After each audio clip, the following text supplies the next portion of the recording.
All politics is identity politics.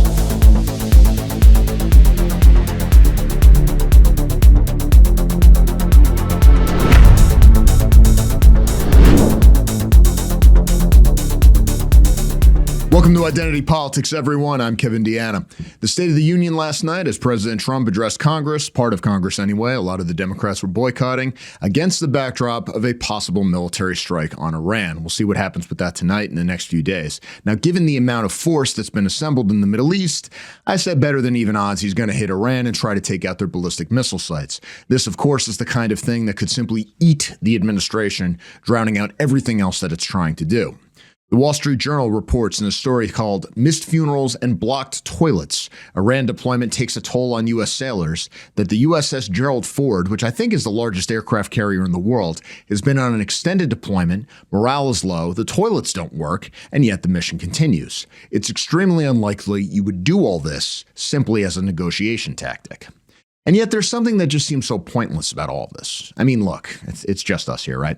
We all know what's driving our Middle East policy, but you can at least imagine in the abstract a situation where you say, hey, there's this strategically important region. Here's this state that has a pseudo-revolutionary regime that's hostile to us. We got to deal with it. And yet we all kind of know that's not what's happening. And I'm not just referring to the Israel lobby and how it affects our foreign policy.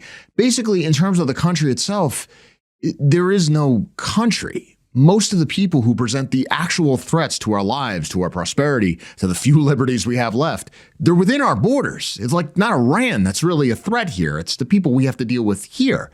And this was brought home in the State of the Union itself. Now, President Donald Trump, I thought was in fine form. It's probably his best State of the Union so far. He did a very good job in outlining the contrast between the two parties, especially when it comes to immigration. And of course, the racial divide is there. It's in things like this. We go through the motions of pageantry and state rituals, and we're all Americans and everything else, and yet it's so clear that so many of these people just aren't part of the country in any meaningful sense. Easily the funniest thing I've ever seen at a State of the Union was Representative Al Green holding a sign that said, "Black people aren't apes." Can't make this up. This is what we're doing now. This dude is 77 years old, and yet you can't help but think of him like a child. This, of course, was a reference to the AI slop that the president posted a few weeks ago that had the Obamas as monkeys at the end. Obviously, that wasn't part of the original clip that the president posted. It's not a big deal. Nobody cares anymore. But at the time, even the Catholic Church felt the need to weigh in on this. It's very serious. But this was like weeks ago. And now you've got this one guy with, how does one put this? An unfortunate appearance that leads one to suspect that the congressman doth protest too much over this particular thing, making a scene over something that everyone's already forgotten about. And then he gets kicked out. Here's what Al Green had to say. As you know, the president has depicted a former president and first lady as apes. The behavior has been declared racist by a good many people. But I don't think the president has really received the message that is unacceptable. He seems to think that he can do these dastardly things with impunity. Tonight, I wanted him to have a person confront him and let him know that black people aren't apes, that black people are not going to tolerate this kind of behavior. I don't speak for everybody, but I speak for people of goodwill who understand that if you tolerate this kind of behavior, you perpetuate it. I refuse to tolerate this level of hate that the president is in fact putting into policy. We must take a stand against this level of invidious discrimination. I wanted him to know, and I wanted him to see it and hear it up close. But judging from the expression on his face, he got the message. He saw it, he got the message, and I hope that others will let him have a similar message so that he will discontinue this behavior. Dude, It's been a really bad Black History Month for these people, man. You got USA Hockey as the toast of the country. There's no blacks on there. You got John Doyle dismantling Black History Month myths on X. You've got Tourette's patients screaming hard R's at award shows. And now you have this guy trying to act like it's some great speaking truth to power to tell the president of the United States that actually black people aren't apes. Like, this is what they've been reduced to. Have some self-respect, dude. And again, he ended up getting kicked out, the only one who got kicked out, but there should have been others. Now, the president spoke for about 2 hours. Pretty wild that we just take for granted that this rather elderly man can just turn in performances like this with no problem. I mean, when Biden was talking, everybody was expecting him to keel over at the podium any second. But there are only a few key points that we really need to get into. 3 issues that the president needs to hammer the Democrats on: crime, immigration, cost of living. Now, crime. I don't know how much of this Trump can personally take credit for. The National Guard deployments have clearly made some impact, especially in Washington, D.C. I know I'm in the extreme minority on this, but I actually think we need a federal paramilitary force like France and Italy have, like the Carabinieri. You just send them into these areas where the local police are just useless. But you don't actually need any of that right now. Crime is actually very low, as the president said last night. The flow of deadly fentanyl across our border is down by a record 56% in 1 year.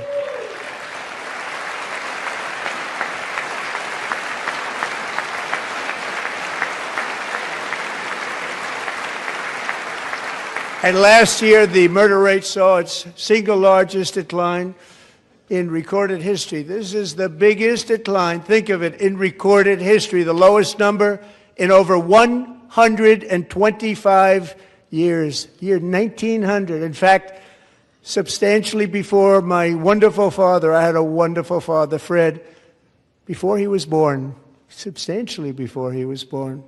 That's a long time ago. Now, this sounds totally fake, right? Like, this is just Trump saying stuff. And, let's be honest, occasionally President Trump just makes things up. But he's actually right about this. CBS noted on X, quote, "Fact check, murder rate. In his 2026 State of the Union, President Trump said last year the murder rate saw its single largest decline in recorded history. This is the biggest decline, think of it, in recorded history, the lowest number in over 125 years. A CBS News fact check has determined this is true." All right. Sounds crazy, but here we are. Now, the issue is that, like with illegal immigration at the border, once you essentially solve the problem, you can't use it anymore. So now the other side can be like, well, of course we agree crime is bad, but crime's not an issue anymore. We need to talk about fascism and civil liberties or whatever, and then it's gone.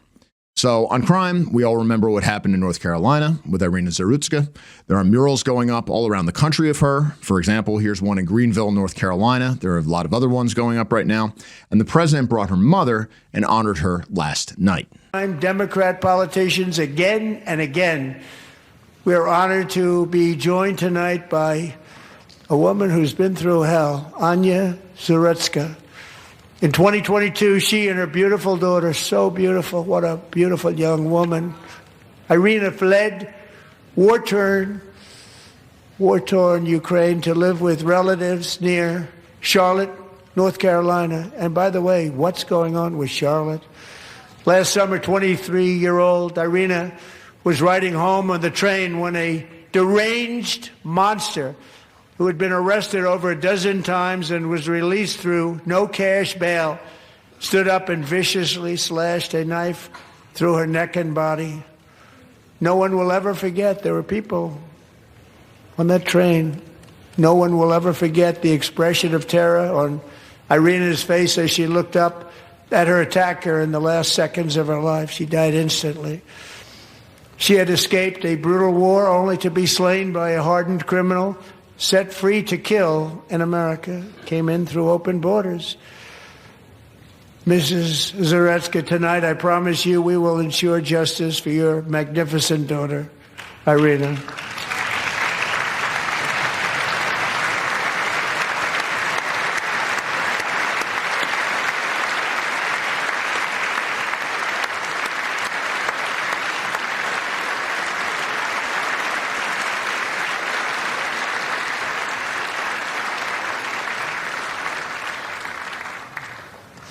How do you not stand? How do you not stand? I'm asking this Congress to pass tough legislation to ensure that violent and dangerous repeat offenders are put behind bars, and importantly, that they stay there.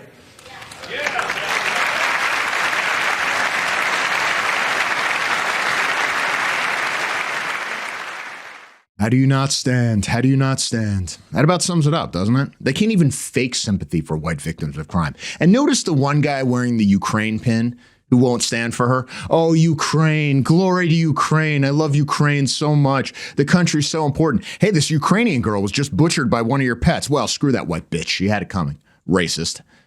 I mean, it just gives it away. Now, of course, President Trump did say something which is just totally wrong. The guy who killed her was a guy named DeCarlos Brown Jr. He was not an illegal alien. He did not come in via open borders, like the president said. He was born in Charlotte, I think. And I'm not saying this just to be a truth cuck. I'm saying this to make a more fundamental point.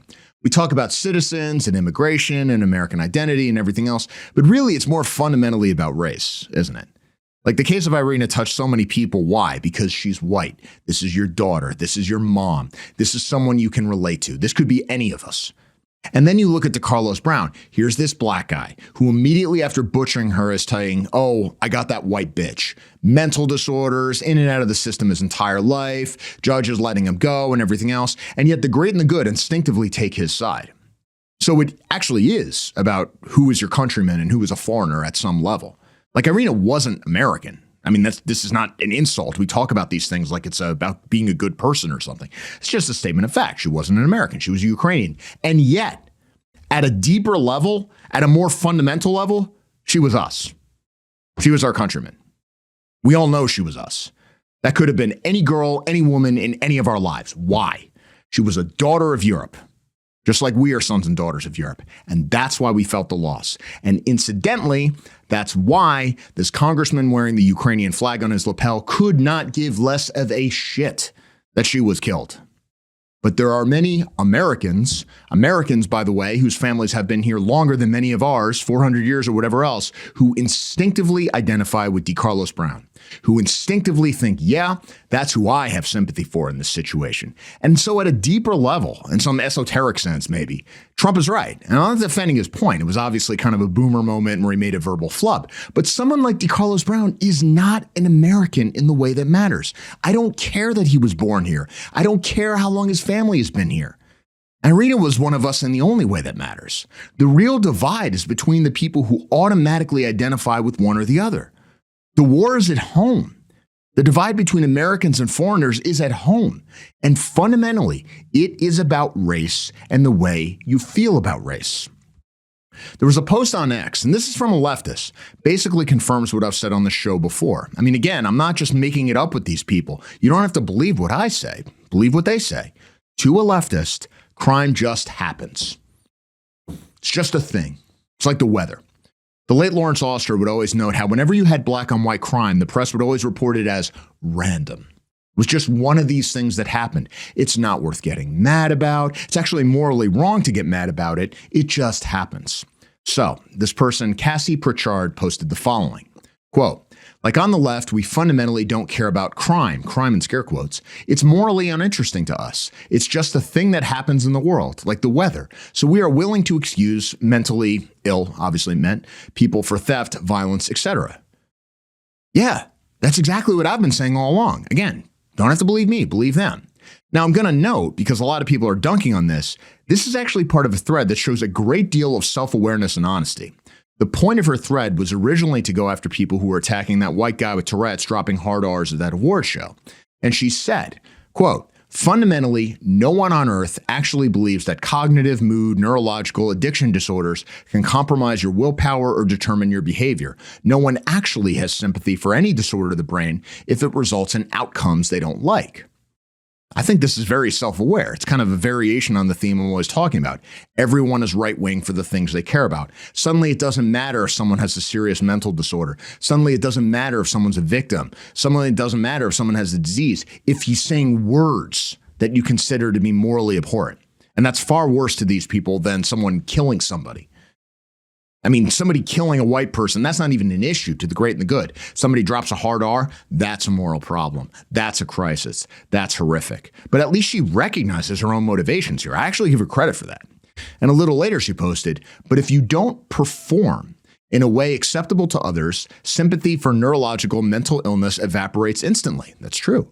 To the extent leftists excuse schizophrenic murderers, but not schizophrenic bigots, it's because only the latter is felt as a social problem we get mad about. I mean, we could actually have conversation if leftists were usually this self-aware. They're not pretending or whatever else. This is true of the way they think, and this is true to some extent of all people. And when we talk about like, oh, emotion, showing your emotions, why aren't you standing, all this kind of thing. I mean, let's get one thing out of the way. There is something kind of try hard and annoying about these sorts of games in the State of the Union, right? Like, oh, stand for this. Be seen to show that you care about this. Be seen emoting in the way that I deem proper. Yes, it is kind of feminine or whatever else, but here's the thing. You're in a democracy. You're governed by media. What you care about or don't care about really is the most important thing. So yes, it's annoying, but it's valid. It's an effective tactic. This is how power must be exercised. You have to be seen to do these things. And this is an aside, but I was reading about a king during the Middle Ages, and there were all these elaborate rituals where if rebels, rebelled against the king, but then they'd reconcile, they'd do all these staged things. They might even cry. They do this big showy thing of showing contrition and then forgiveness and then a hug. It's all fake at some level. It's stupid. But a lot of how we have to function in society is stupid. You have to be seen to emote. You have to be seen to do these things. And it does tell you something. Like you have seen over the last few months, and I don't think a lot of people have really gotten this through their head. You have perfectly normal, well-adjusted, suburban like moms, people utterly unfamiliar with violence, ready to kill, ready to die, ready to commit violent attacks on immigration and customs enforcement, literally to defend rapists and child molesters and drug dealers, just the scum of the earth. But they believe they're fighting fascism. They really believe it. What you care about really does matter. You saw God knows how many normal people, nurses, government workers, teachers, just openly rejoicing when Charlie Kirk got shot. At the moment he was shot, you remember this? One dude spontaneously burst into celebration. Another dude spontaneously took credit for the shooting so he could help the killer get away. And he didn't know anything about this. That is a real force to be reckoned with right there. What people think is worth reacting to emotionally, publicly, it actually does tell you a lot. So, Trump basically challenges Congress last night, and he says, if you agree that our job is to defend American citizens first, not illegal aliens, stand up. And apparently this was ad-libbed. This is what happened. So tonight I'm inviting every legislator to join with my administration in reaffirming a fundamental principle. If you agree with this statement, then stand up and show your support. The first duty of the American government is to protect American citizens, not illegal aliens.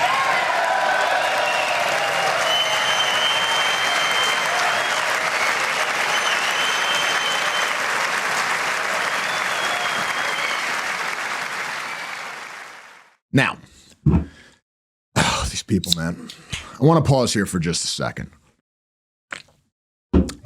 You have Senator Kelly like, oh, I'm such a patriot. How dare Trump say this about me?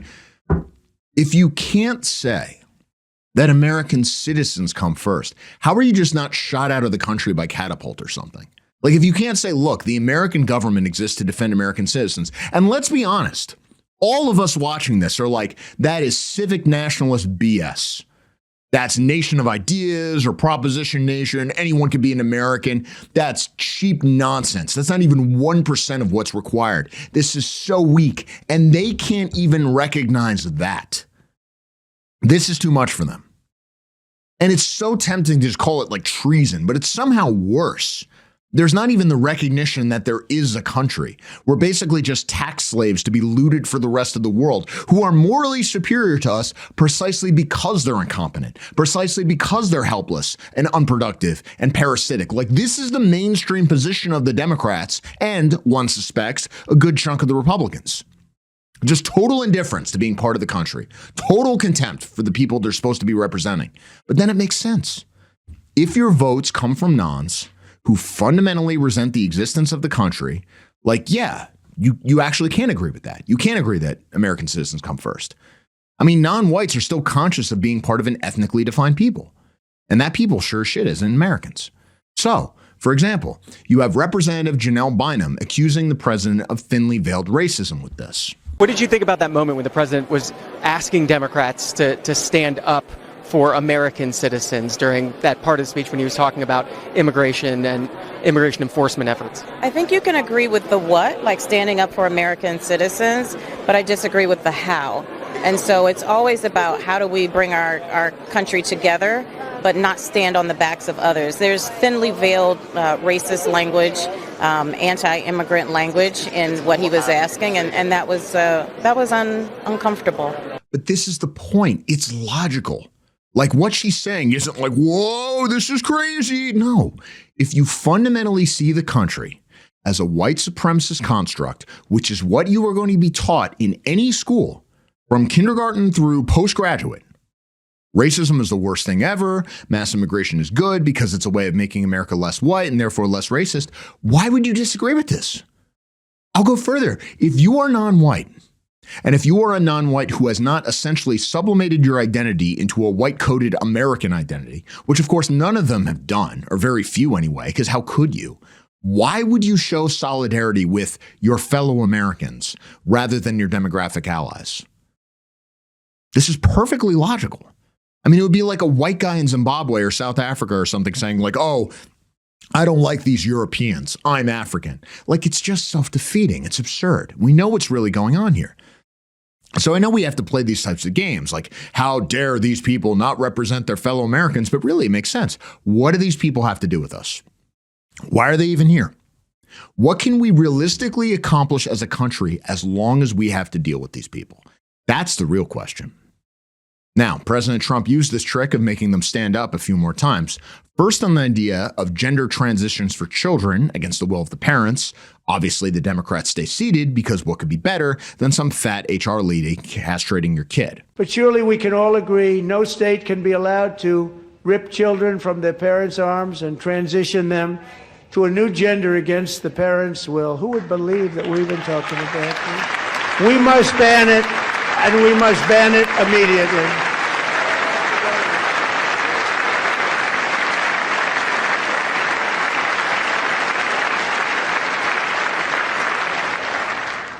Look, nobody stands up. These people are crazy, I'm telling you. They're crazy.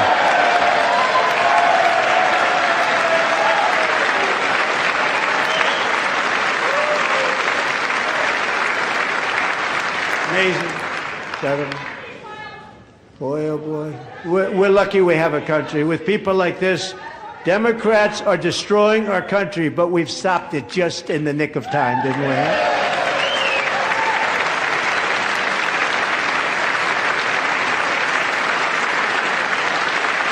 I mean, you know, fat women castrating your kid. That's what America's all about. That's freedom. That's what we fought the Nazis for. That's what it's about. And yeah, I know, like, oh, culture war, it's not important. Okay, but like, this is a thing that actually happens. And people talk about totalitarianism or whatever else, but Stalin wouldn't have come up with this. Oh, your kid says he was brought up the wrong sex after we had hysterical women yell at him for a while. So we're taking him away and turning him into a bizarre freak because equality or something. And there's nothing you can do about it. Like, that's a level of totalitarianism beyond anything in history. And there's just nothing you can do about it, apparently. So yeah, you got to talk about it. Easily the best part of the night was President Trump condemning the Somali pirates who ransacked Minnesota. And then the cameraman immediately cuts to Ilhan Omar and has some fun. We'll balance our budget. The Somali pirates who ransacked Minnesota remind us that there are large parts of the world where bribery, corruption, and lawlessness are the norm, not the exception. Importing these cultures through unrestricted immigration and open borders brings those problems right here to the USA. And it is the American people who pay the price in higher medical bills, car insurance. Now, eventually, Ilhan Omar started chimping out like her co-ethnics in a movie theater, and President Trump had to put her down and use the moment to his advantage. You should be ashamed of yourself not standing up. You should be ashamed of yourself. That is why I'm also asking you to end deadly sanctuary cities that protect the criminals and enact serious penalties for public officials who block the removal of criminal aliens In many cases, drug lords, murderers all over our country, they're blocking the removal of these people out of our country, and you should be ashamed of yourself. Got Rashida Tlaib there too. What would we do without these people? They're our fellow Americans. They're just like you and me. But here's the thing. Oh, look at these people. Oh, they're crazy. Trump got them good. Oh, they're in Congress though. Like they're there. You're not. Like no one actually thinks they're American, especially their supporters. They were elected for that reason. They are in Congress. Their community was able to pull together and essentially put their people in as tribunes, put their people in a system, in a position of power, even though they fundamentally do not accept the legitimacy of that system. Like this is the key. You don't need to accept the legitimacy of the system to use it. Do you think Ilhan Omar or Rashida Tlaib or whoever else care about the Constitution when they take the oath? What do they care about some documents some slave owners wrote? Do you think they feel anything other than smirking pride at having gotten one over on Whitey when they go into Congress? But they do go in. And they redistribute as much money and power to their ethnic allies as possible. We're like, oh, I have a principled objection to being a part of this. Well, your principles are stupid. They're not real. Get power. And I'll say this, Trump shaming her is what she wants. It was satisfying. I laughed. It was the right thing for him to do politically. But fundamentally, why is this person here? There's a lot of evidence of fraud and whatever else that she did in order to get citizenship, so you could denaturalize her. Why isn't it being done? Like enough games. And more to the point, what are we going to do about their voters? Because these are essentially hostile colonies within our borders. And at some point, let's stop joking around. At some point, we have to deal with these people, or they are going to deal with us. No coexistence is possible. Now, unfortunately, though these are fundamental issues we're talking about, the midterms are not going to come down to that. They're going to come down to that third thing I talked about, the cost of living, affordability.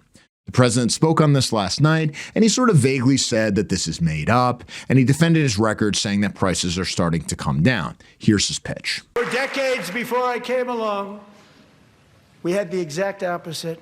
From trade to healthcare, from energy to immigration, everything was stolen and rigged in order to drain the wealth out of the productive, hardworking people who make our country great, who make our country run. Under Biden and his corrupt partners in Congress and beyond, it reached a breaking point with the Green New scam, open borders for everyone.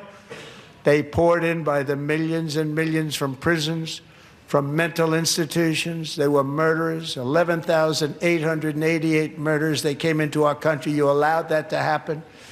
And record-setting inflation that cost the typical family $34,000 in just a speck of time. Now the same people in this chamber who voted for those disasters suddenly used the word affordability, a word. They just used it. Somebody gave it to them, knowing full well that they caused and created the increased prices that all of our citizens had to endure. You caused that problem. You caused that problem.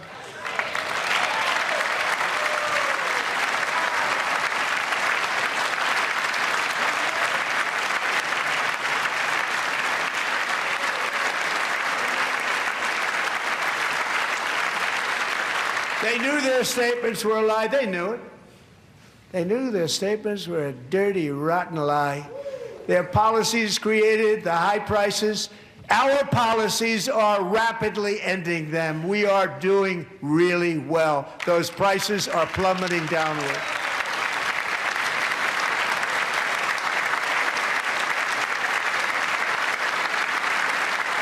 The price of eggs is down 60%, Madam Secretary, thank you.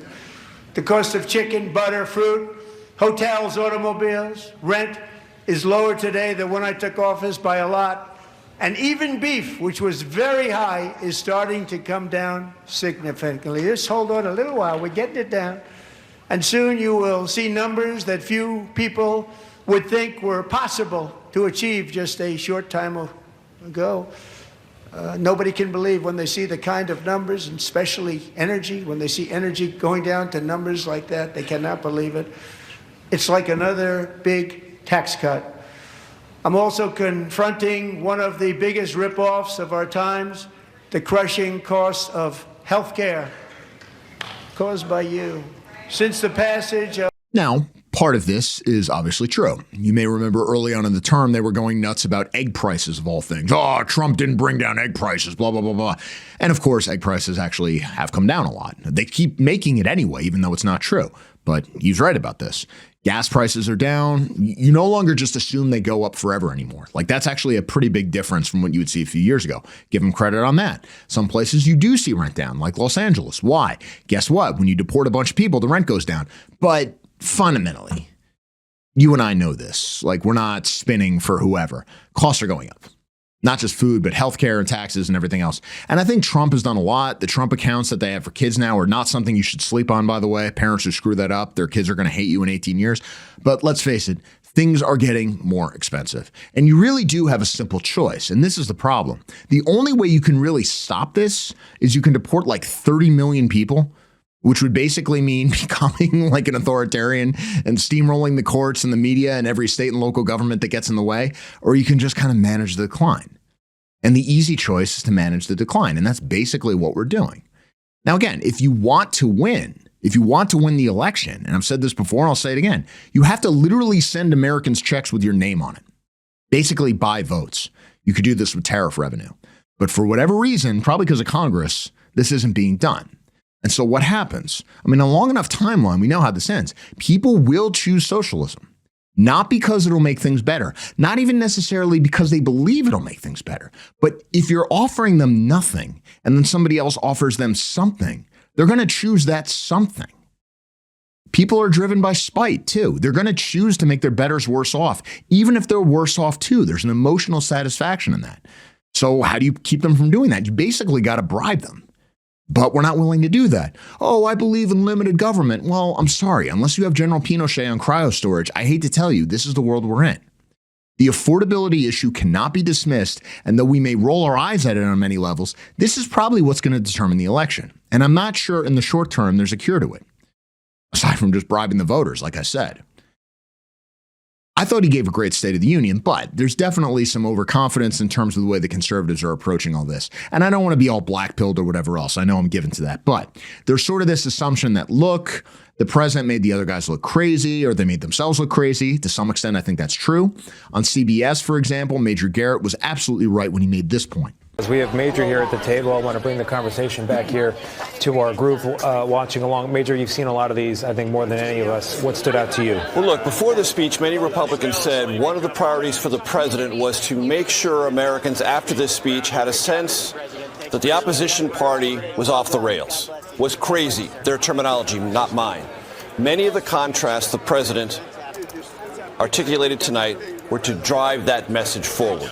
That not only do I disagree with the opposition party sitting before me in Congress, but I disagree with them so strongly and they with me so much that they can't even applaud basic common sense thing. And that line that you mentioned, that he added to the speech, whether it was ad-libbed or not, the first obligation, American citizens versus illegal aliens, was meant to create a visual moment of perpetual contrast. He's right. He's absolutely right. But the problem is, what is even mainstream at this point? What's crazy and what's not? I mean, think about the sort of stuff we should be able to take for granted. Right now, what is the big controversy? The stupid controversy about the USA hockey team. Why is it a controversy? Because they won the gold medal and went to the White House. And this is like a hate crime and they didn't meet the moment or whatever else. Like, people are building entire careers on this. They were there last night. People were freaking out about that. Like, that apparently is like the worst thing ever. Something else. What would you use the State of the Union for if not to honor American heroes? You've got guys in the military who were there last night. So last night, President Trump announced that Chief Warrant Officer Eric Slover, who piloted the Chinook helicopter in the raid to get Nicolas Maduro from Venezuela, was wounded while he was piloting it. Apparently that mission was a lot hairier than we were told originally. He's going to be awarded, or was awarded, the Congressional Medal of Honor. So there he is. And then you had a 100-year-old man, Navy Captain E. Royce Williams, who shot down 4 MiGs in one dogfight during the Korean War, an action that was basically classified until now for Cold War politics. And he gets it too. He's seen getting it here from First Lady Melania Trump. So what happens? This is now a subject for mockery. On CNN, they trot out some to bitch that it's a game show type moment. itself, but he utilized almost like these game show type moments where you're seeing awards being presented to really bring these moments of togetherness that otherwise might not have been. Like, this is the one part that isn't a complete waste of time, that isn't empty showmanship. Like, if we're going to go through the pretense that we still have a country, and maybe that's a separate argument, and that the United States still exists and whatever else, and that we have some stake in these institutions or whatever else, but we all basically operate like we do. Even the people who say they don't still pay their taxes and participate in the only way that matters. Why would you not use the State of the Union to highlight two people getting the highest honor the country offers? Like, what venue would be better? Why wouldn't you do this? And yet, these people can't help but respond with scorn and mockery. For example, this is in Congress. This is Representative Robin Kelly. I was there, and it was as horrific as I thought it would be. Did you leave early? Absolutely. It was like an award show. You get a medal. You get a medal. You get a medal. That's literally, Mo just said, you get a car, you get a car. Y'all are on the same page. They can't do it. They can't even fake it. The only people these people have respect for are like illegal alien rapists and murderers who overdose on fentanyl. Like, these are their heroes. Oh, they're not getting welfare fraud. They're not heroes. They're not making a living complaining about racism. Therefore, it's cheap. And to go back to what I said earlier, it really does tell you a lot that what you react to on an emotional level, what actually affects you and what you dismiss as cheap gimmicks, that provides you everything you need to know about somebody's character. And fundamentally, why are these people here? What are these parasites doing here? One-way ticket to Liberia and we're just done with it. We have paradise. None of these people have any right to be here. None of these people have any right to rule. None of these people have anything to do with us. They're just societal tapeworms. They're a civilizational albatross beyond description. And we win when we never have to deal with any of them ever again. Let them build Wakanda. I'm sick of it. But of course, we can't talk about that. They're fellow Americans. Now, the one thing I think the Trump administration is counting on to turn the tide of the midterms, maybe even challenge Gavin Newsom, after all, did work in terms of taking out Tim Walz, is this fraud investigation. Now he's putting J.D. Vance, vice president, in charge of it. That shows he's taking it pretty seriously. This is what he said last night. When it comes to the corruption that is plundering, it's plundering America. There's been no more stunning example than Minnesota, where members of the Somali community have pillaged an estimated $19 billion from the American taxpayer. Oh, we have all the information. And in actuality, the number is much higher than that. And California, Massachusetts, Maine, and many other states are even worse. This is the kind of corruption that shreds the fabric of a nation, and we are working on it like you wouldn't believe. So tonight, although started 4 months ago, I am officially announcing the war on fraud to be led by our great Vice President J.D. Vance.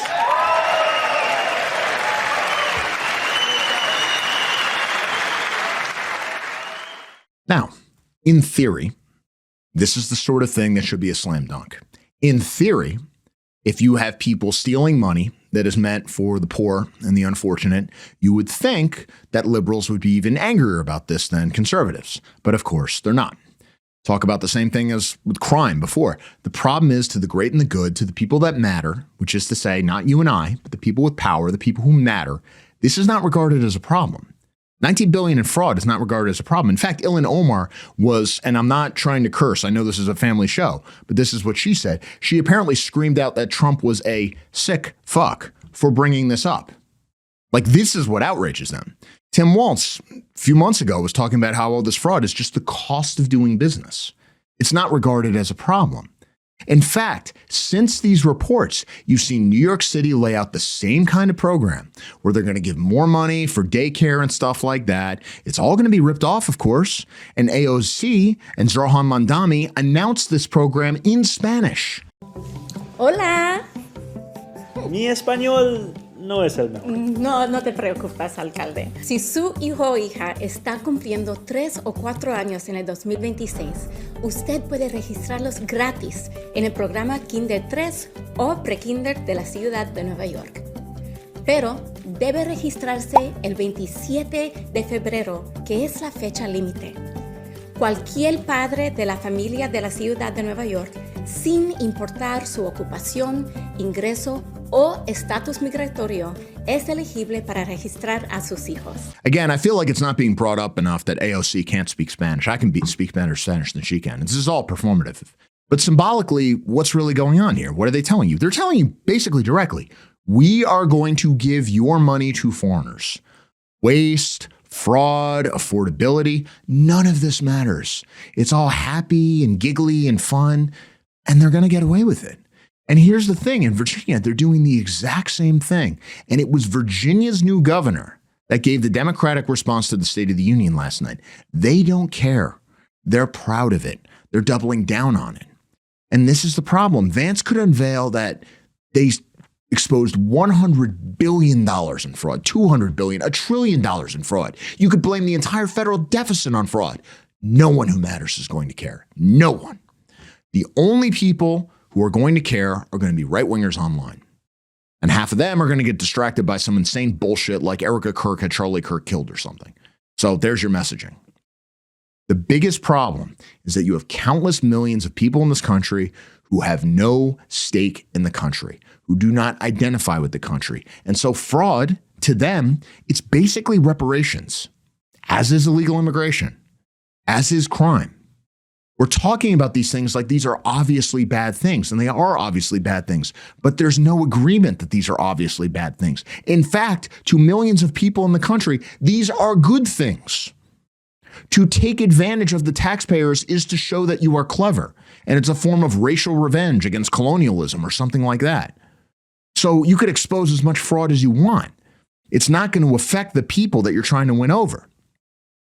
Maybe you can get some independent white voters. We'll see. I mean, again, it did have an impact on Tim Walz. We'll see what happens with California. We'll see what Vance is able to do. Now, as for white people, and this is the fundamental problem, we identify with this country. We identify with the United States of America.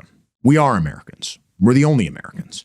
But that also means we're kind of trapped, right? We're basically trying to carry everybody else forward, not just ourselves, which means basically we're getting screwed because we're carrying everybody else. And we don't get any credit for it. We just get called racist anyway. And if there is something that the country does that doesn't benefit us directly, like you get this military effort in Iran, for example, and let's say it goes beyond, let's fire a few missiles and call it a day like it was last time. Let's say it becomes a big thing. The backlash is directed against the right, which means that the things that the right does that we do somewhat benefit from within the mainstream political process, cracking down on immigration, cracking down on crime, certain financial policies, we're not going to get any of that anymore. So here's the problem. It's not just that America is not our country anymore, which to some extent it's not, but it's still the only identity we have. And it's this thing, this mechanism that we're trapped inside of. And we're trying to reclaim it. But at the same time, that means we still have to deal with all these other people who don't want us to succeed and don't want the country to succeed. And people say, as I used to say, well, just come up with something new. Just come up with an independent identity. Yeah, but the problem is it comes off as performative and fake and fringe. So here we are. We're basically stuck in this situation. Now, I don't think you have to accept the legitimacy of the system to be involved in mainstream politics. Nor do I think it just doesn't matter. I think for what it's worth, that President Trump did a really good job last night, exactly the kind of issues that needs to be talking about. Again, if you had a president saying this kind of stuff 10 years ago, we would have assumed we won. It's not nothing. It's not meaningless. We're going to miss it when it's gone if he loses. But the deeper problem is we are essentially occupied. And so all of this really is deck chairs on the Titanic. And everything good he talked about risk being overshadowed depends on what happens in foreign policy. White people, white American people, still do not have an independent political voice. And I could tell you to just sit on your ass and send money and we can congratulate each other on our moral purity, but that isn't going to do us much good. Unfortunately, there's no other way out but through. And we're going to have to develop it, as frustrating as that may be at times. Hey guys, quick reminder before we continue. You can follow Identity Politics on Rumble, Odyssey, YouTube, X, and TikTok. And if you want to make sure you never miss an episode, sign up for our email list. If you believe in this work and you want to help us stay fully independent, you can support us directly on Ko-Fi. We offer bronze, silver, gold, and white membership tiers, or you can give a one-time contribution, whatever works for you.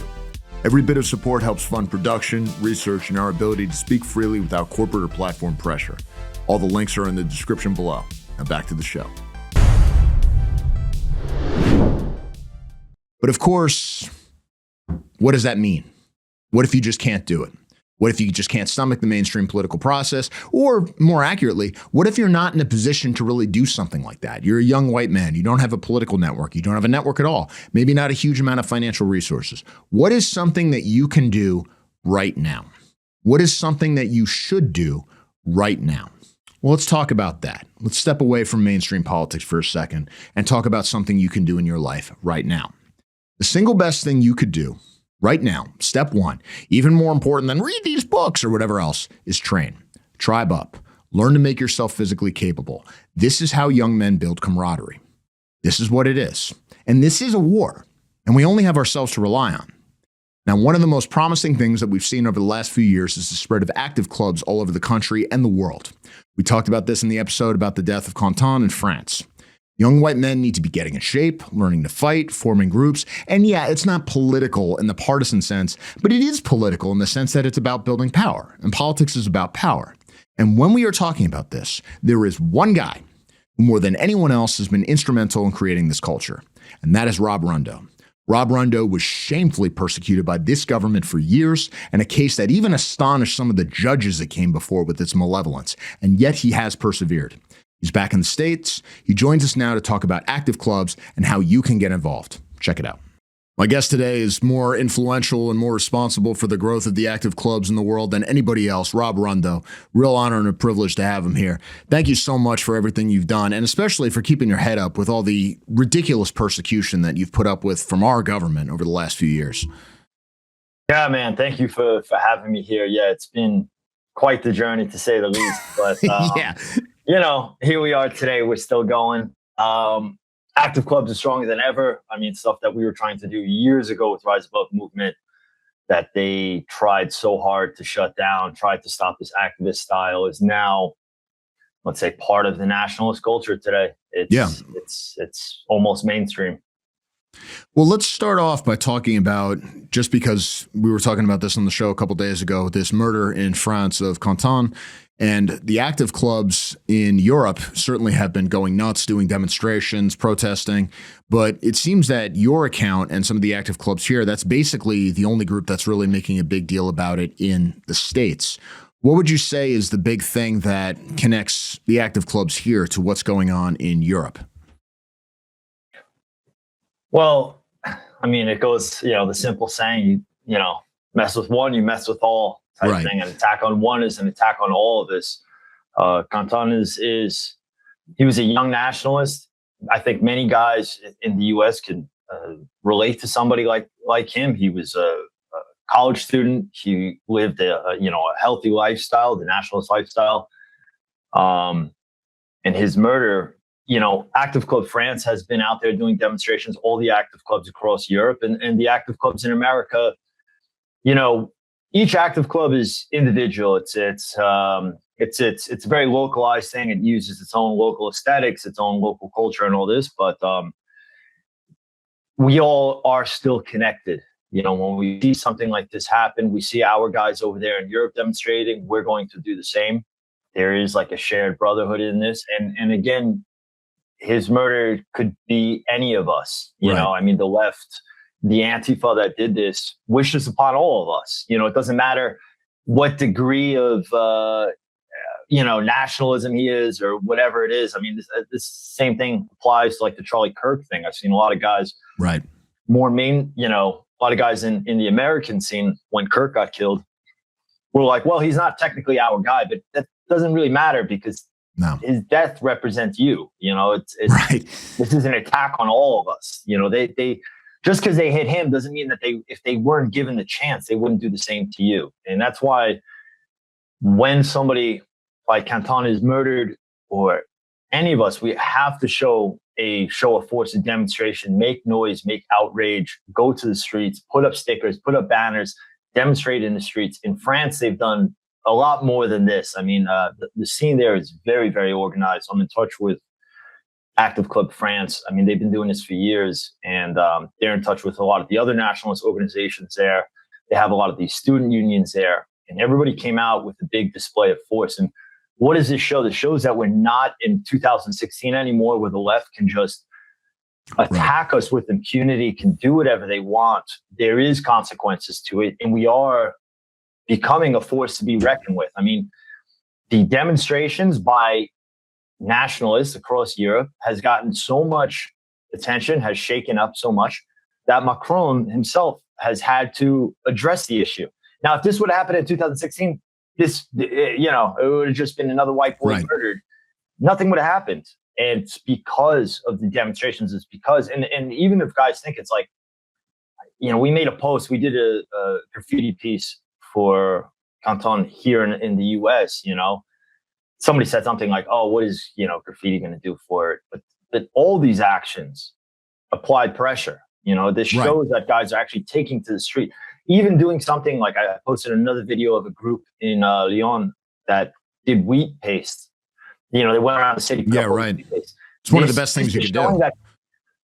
Well, this is also showing too to our enemies, to the ops, as they would say, that we will take this to the street. I mean, even something simple as putting the wheat paste shows that we have a bold spirit in us. We have a risk-taking spirit, right? Because it's illegal to technically go out and do this. So it shows that we're willing to go out and do something about it. We're willing to make noise. And because we're willing to do something like this, because guys are going out and putting up stickers, because guys are marching, meeting up, demonstrating, organizing in the real world, this says something. It's not just like guys, going hashtag thoughts and prayers, right. Which is what it was for a long time. When guys actually take to the street, no matter what the action is shows that we're an actual force to be reckoned with.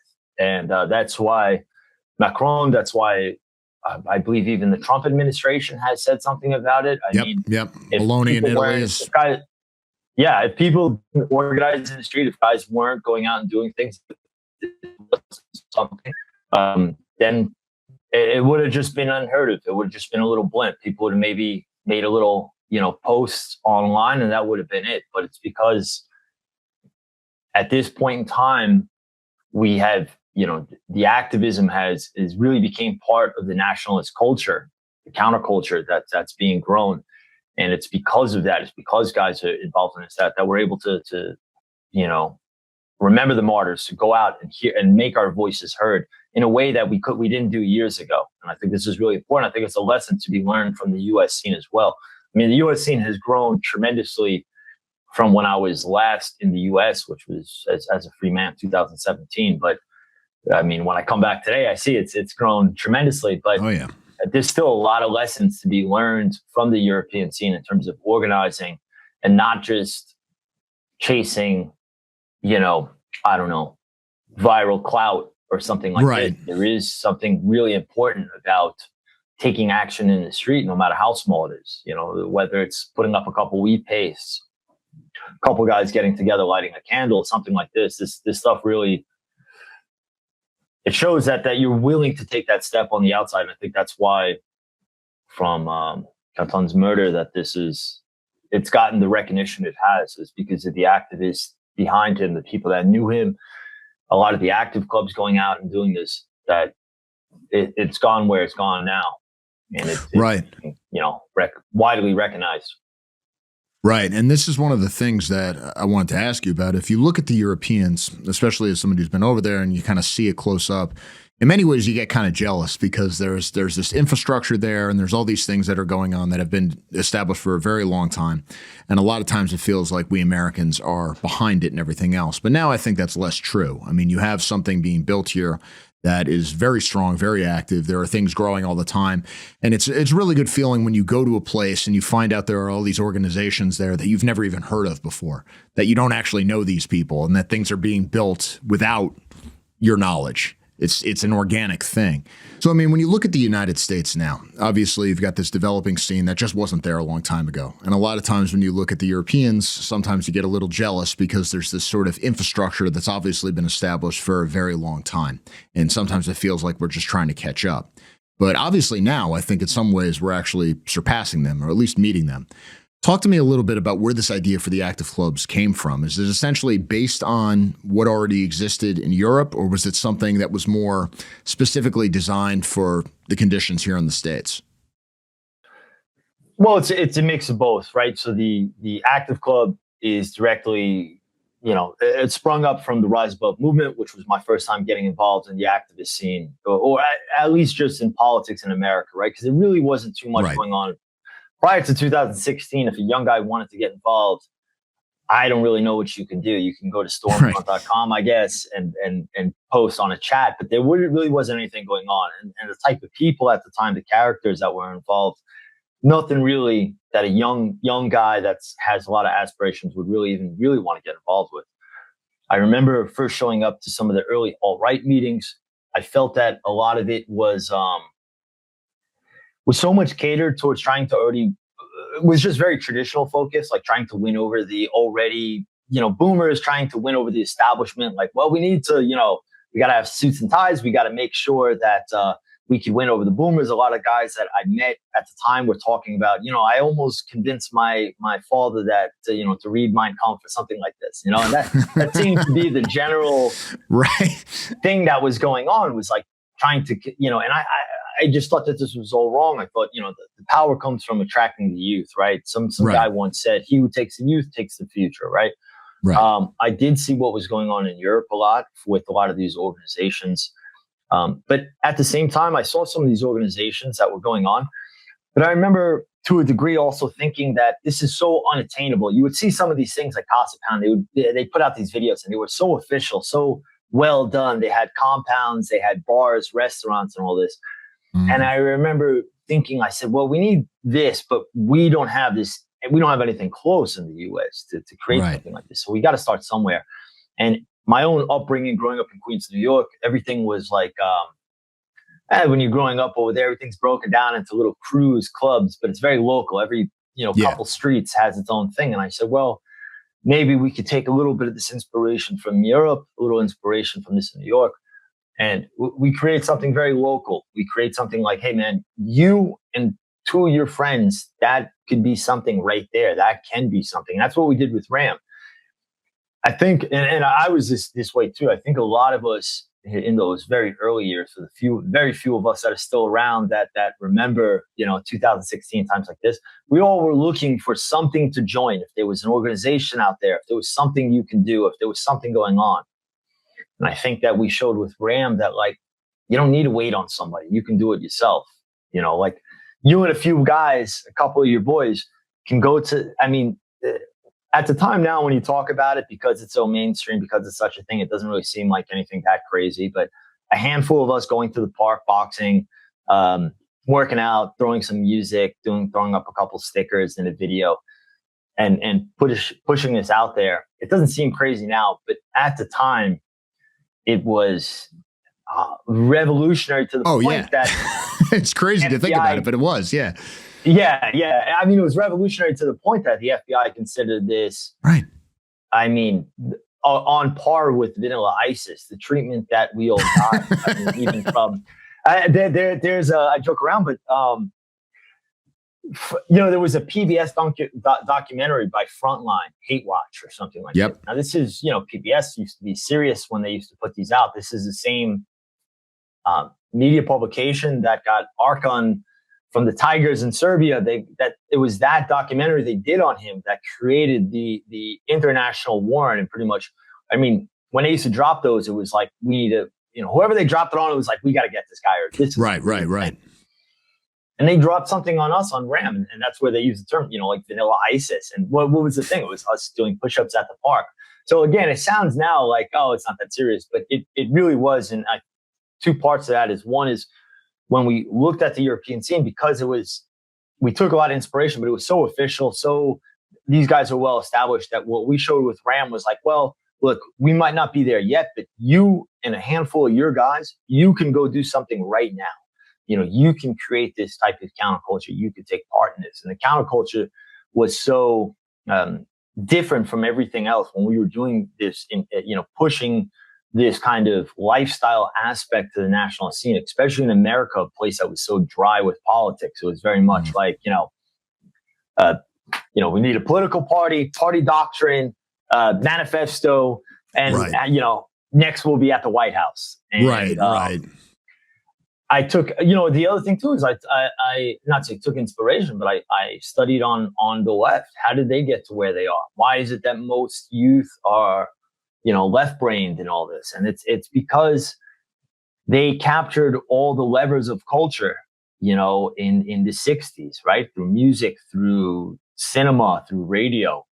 They made it cool. So a lot of times, guys that showed up at Woodstock didn't know that they were a cultural Marxist maybe until a few months after going to Woodstock. But it was Woodstock that brought them in. So I wanted to do that. Also, with the Active Club thing was like, obviously the Active Club, there's a lot of different elements to it, but probably what's most known for is the fitness element to it, right? The training, the boxing, the meeting up, the, hiking, whatever.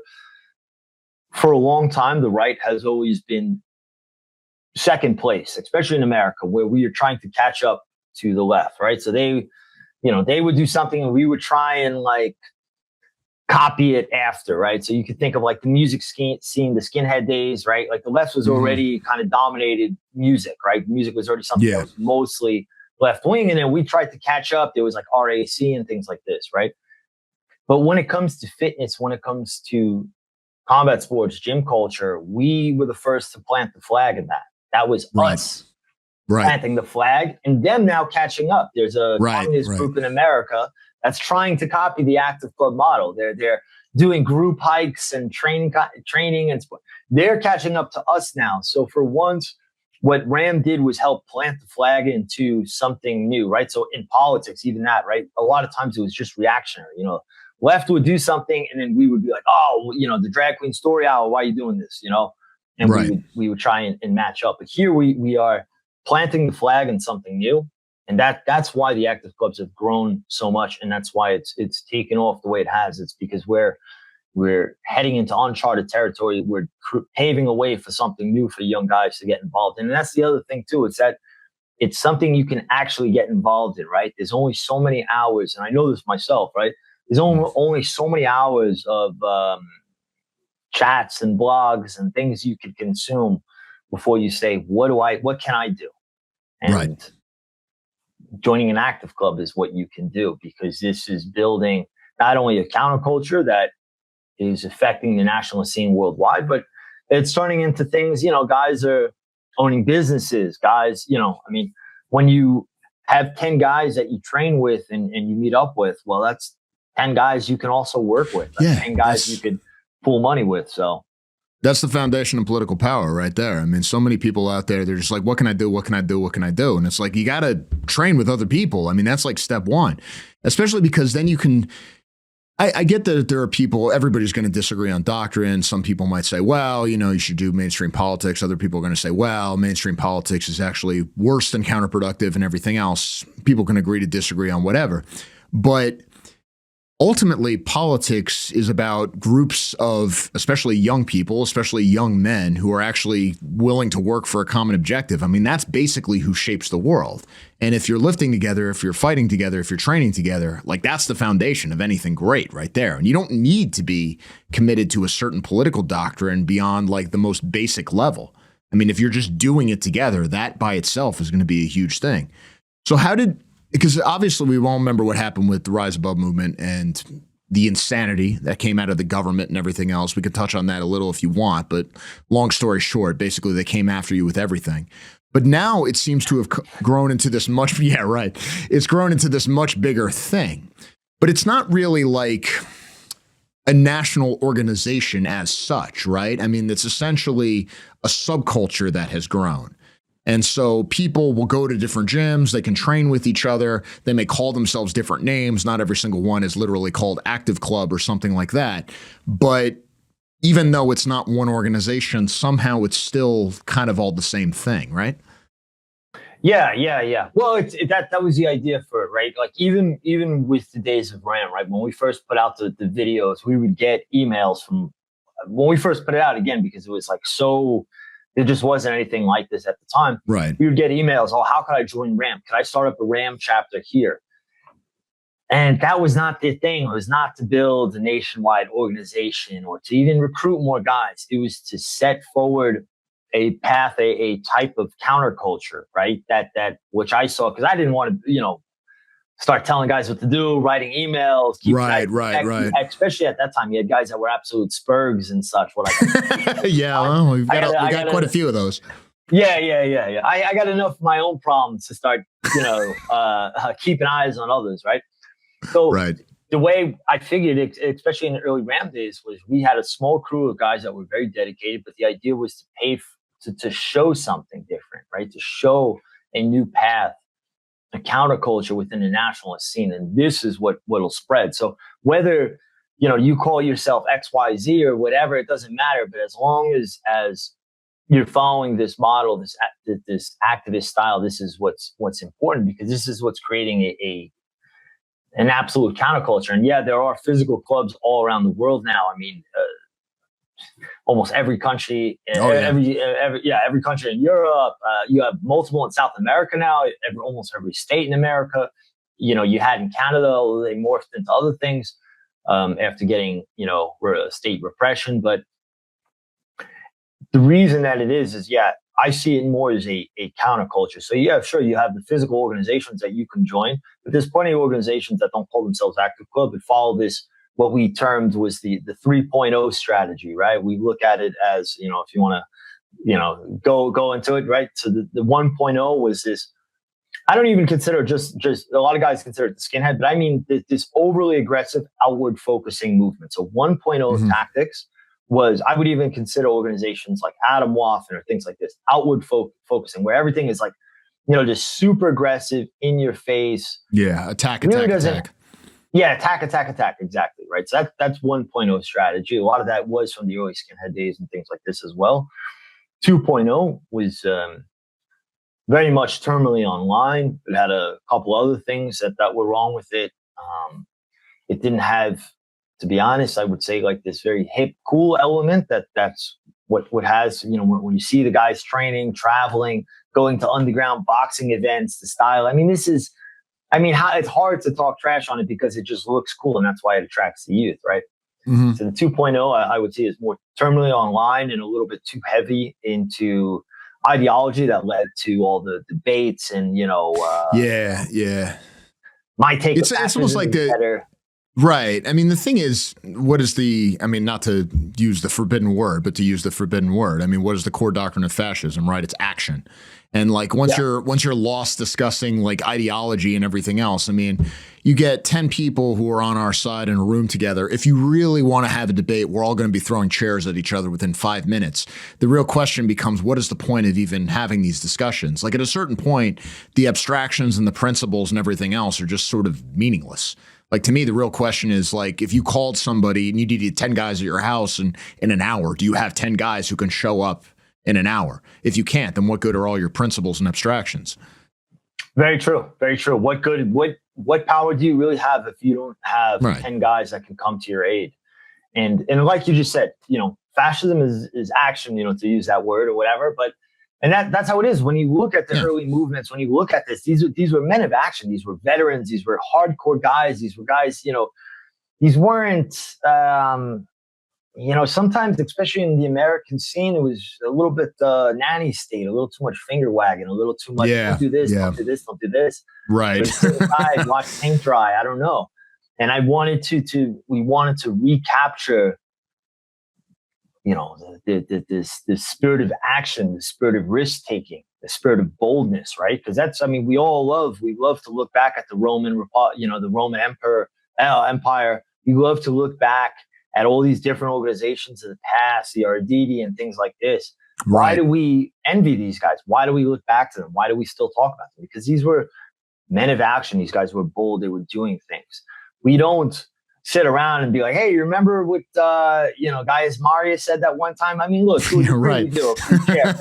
It's because they're men of action is why we cherish the things that they do say, right? Mm-hmm. And so that's all we wanted to do with RAM and the idea of creating the Active Club is to create a movement of action, to create something attractive too, and to not just be reactionary, but to be on the forefront, planting the flag and things that aren't before. We put on our own events. When we put on events like Frontier, we're not even thinking about the left. The funny thing is they love to say like, oh, they're training and they're getting ready to, attack some poor minority. Yeah, like none of that is true. None of that is true. Yeah, we're not even thinking about you. Right. Yeah, you're not even on our mind. It's like the meme of the guy. It's like, I don't even know who you are. Yeah, right. I mean, that's when we do these events, and a lot of times too, this is where the conversation is gone, right?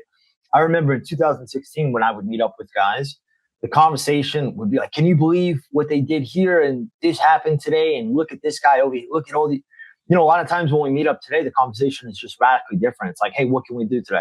Hey, why don't I got this idea for this video. Hey, I got an idea for a business. I got an idea for a shirt design. Right.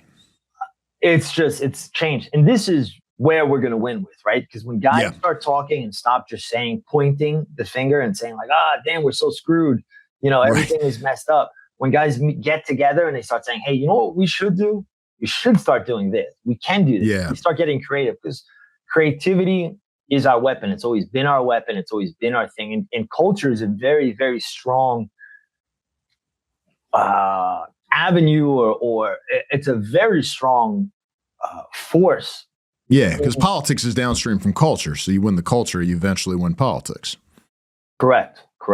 Yeah. So that was I forget the original question, but basically to sum it up, yeah. I mean, it was more of an idea for creating a counterculture. Yeah, and I think that later on this will lead to significant impacts in politics. I think it already has. I mean, one of the ideas that I think is really shaped the American right is, when I first got involved years ago, we would always joke about like college Republicans, too cowardly to fight, too fat to run. I mean, that was just sort of the way these people were. And you would just kind of feel embarrassed about it. Now, even in like the mainstream or whatever, this is just not true.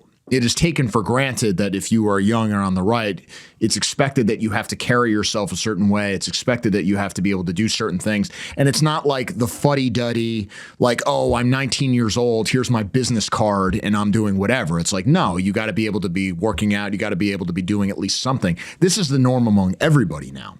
I think that by itself is a dramatic departure from what existed, say, 20 years ago.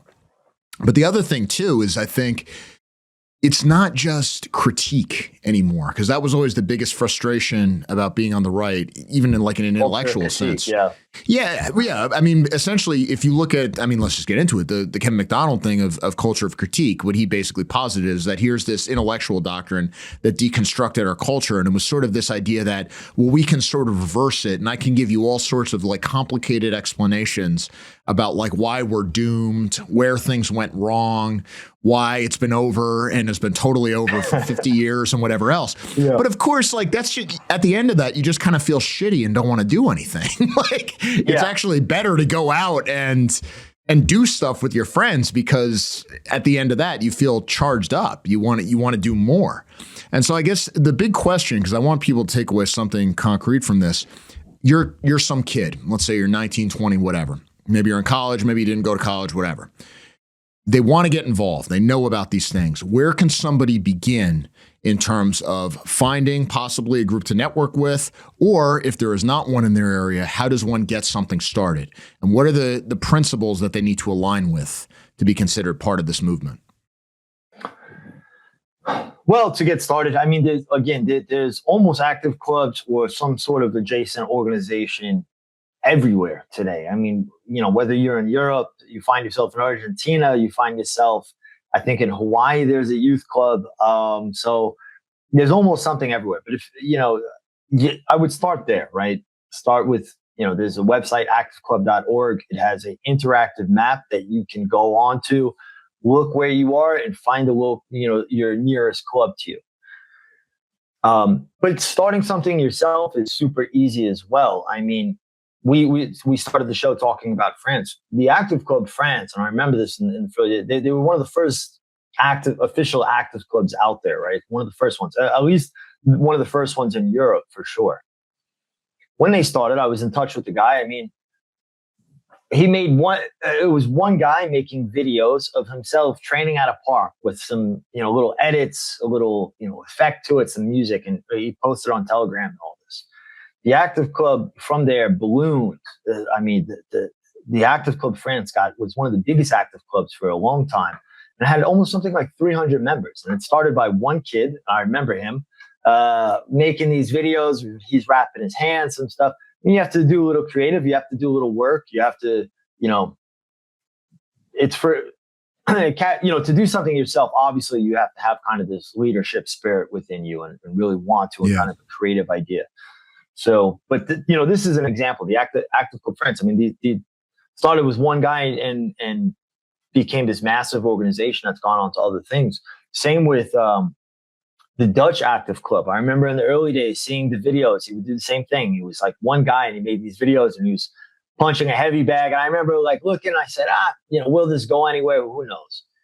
You look at the Dutch guys, I mean, they put on fight nights every night. The guys are massive. When you look at it looks like a wall of Spartans when you see these guys. I mean, they're really impressive, So to start, I mean, it starts with yourself. It starts with lifestyle change, right? Because like you said, today that is expected of you. If you are showing up and you have all these vices upon you and you're plagued with defeatism and things like this, what are you really going to get done? It's going to be tough. So you first got to start with yourself before you even do anything in terms of, it's a cliche, but you got to change yourself before you change the world, of course.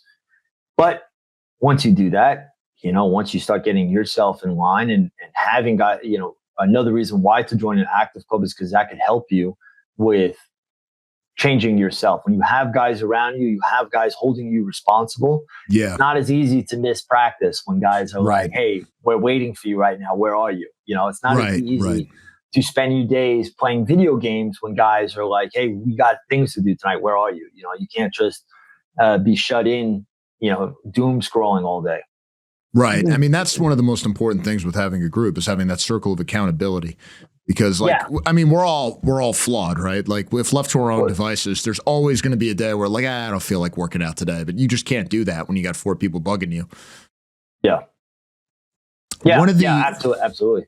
Yeah. And that's the importance of like getting involved in, an organization, a club or something like this. And then again, too, you never know where that leads you, right? I know guys that actually, speaking of the European scene, I won't say too much, but I know a guy that started his days. I remember him messaging me years ago when he was a youngster from seeing the Rise Above videos, and he would send me little clips of him and his guys going on hikes, boxing, sparring, and all this. Mm-hmm. Well, that guy is like involved in politics, very real politics in Europe. Right.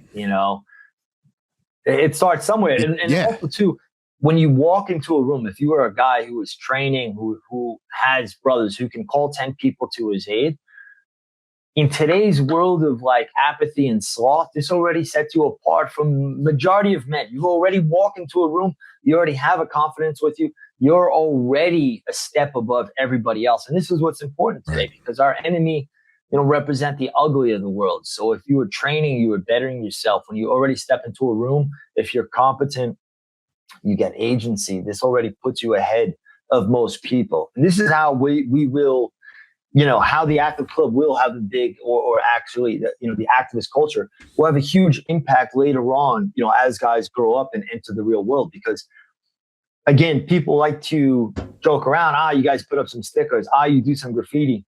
Well, this takes agency. It takes agency to get 10 guys together to, hold a boxing practice, to go put up stickers, to not get caught by police, to organize, to do all these things. It takes real world agency. It's not the same of just playing video games online. So you learn real world skills from this, right? Right. These real world skills, when you eventually take, it prepares you for bigger things.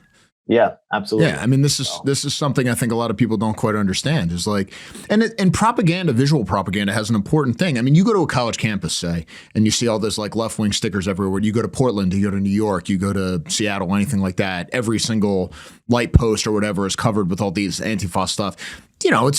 It gets to you. I mean, you just feel vaguely dispirited. You get this feeling that you're in enemy territory. But it's a great feeling when you go somewhere you've never been before.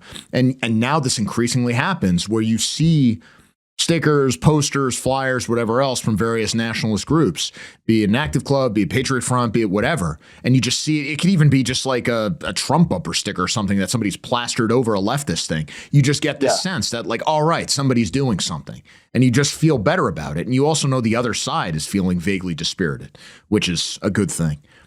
What is marking turf is an important. Marking turf is absolutely important. Yeah. There's a story from when Gaius Marius and Sulla were having the civil war in Rome, right? Sulla wins.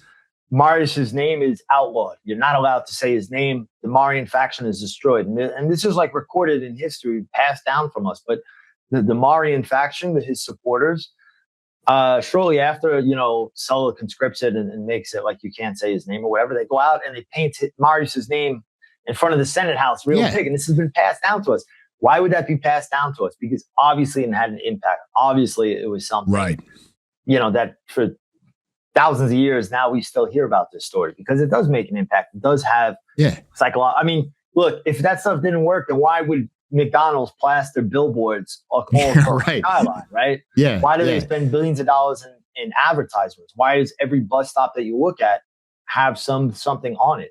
Because it has very big psychological impact on you. So, Absolutely. I always tell guys to have a black Sharpie on them at all times because you never know where you could be. It could be a bathroom in a bar or something like that. It could be, just on the street, but you'll see something that pisses you off and to be able to like scratch it out and write something out in response. Someone's going to see it. And that's like a small victory.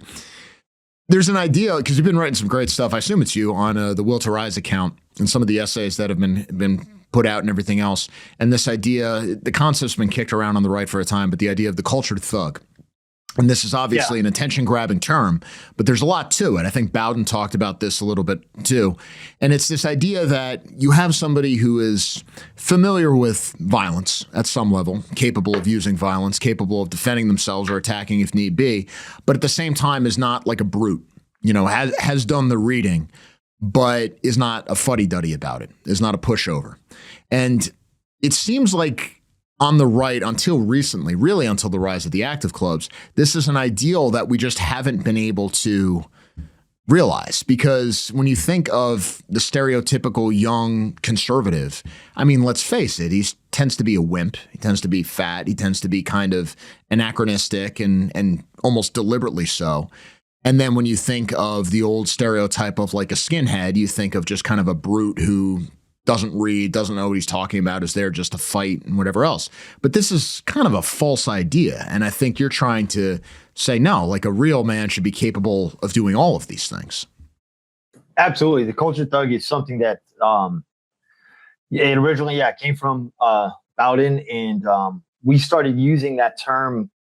It was largely unused, really, in like the zeitgeist. There was a few people that maybe shared it around, but it wasn't such a popular term. And I think in 2020, we came out with a shirt, Cultured Thug. And even when we came out with the shirt for Will to Rise, people would email me and like, why do you have thug written on a shirt? I'm not a thug. Right.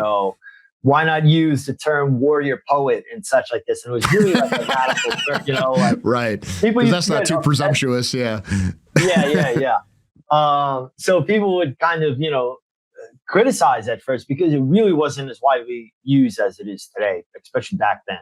But that was the idea of what we were doing, right? When we showed, you look at the early RAM videos, you look at early active club videos, the early articles, we showed that, look, we train combat sports. I got a nice little shiner right here from the other night of sparring, we train, but at the same time, at least, we have a decent amount of verse and education, right? We try to hold ourselves in a way that the cultured thug, the way I see it is not only just like a guy who's well-read and a guy who trains, but a guy who is able to move from a working class environment. Like I think of like times in my own life, like sitting, I used to work for the union and I, take lunch breaks with construction workers. And I could sit there and hold conversation with them. But at the same time, I was in Greece speaking with members of Golden Dawn, high parliament guys, chatting with them.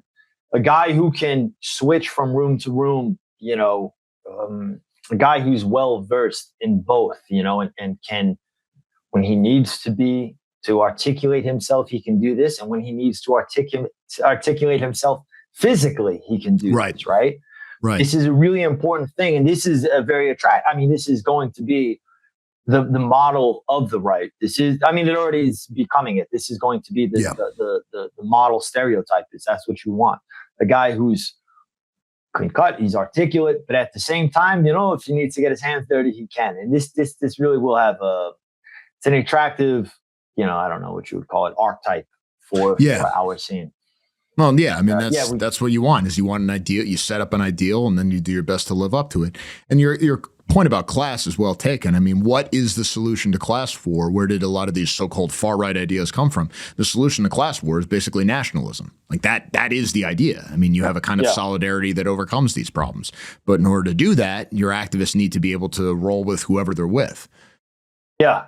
And I mean, you know, I can tell you personally, I mean, you know, I spent like 6 years on the run, traveling from country to country, in all different things. I mean, you know, my case, my political story, persecution, whatever you want to call it, you know, I spent a year in prison. The case gets dismissed. I decided it was a good time to take a little vacation, you know, and I went out to travel. I traveled to Europe and such. And, you know, through this time, I ended up in so many different countries. I ended up in villages. I ended up in cities. I ended up all over the place because I was always having, you know, every 3 months I had to move basically.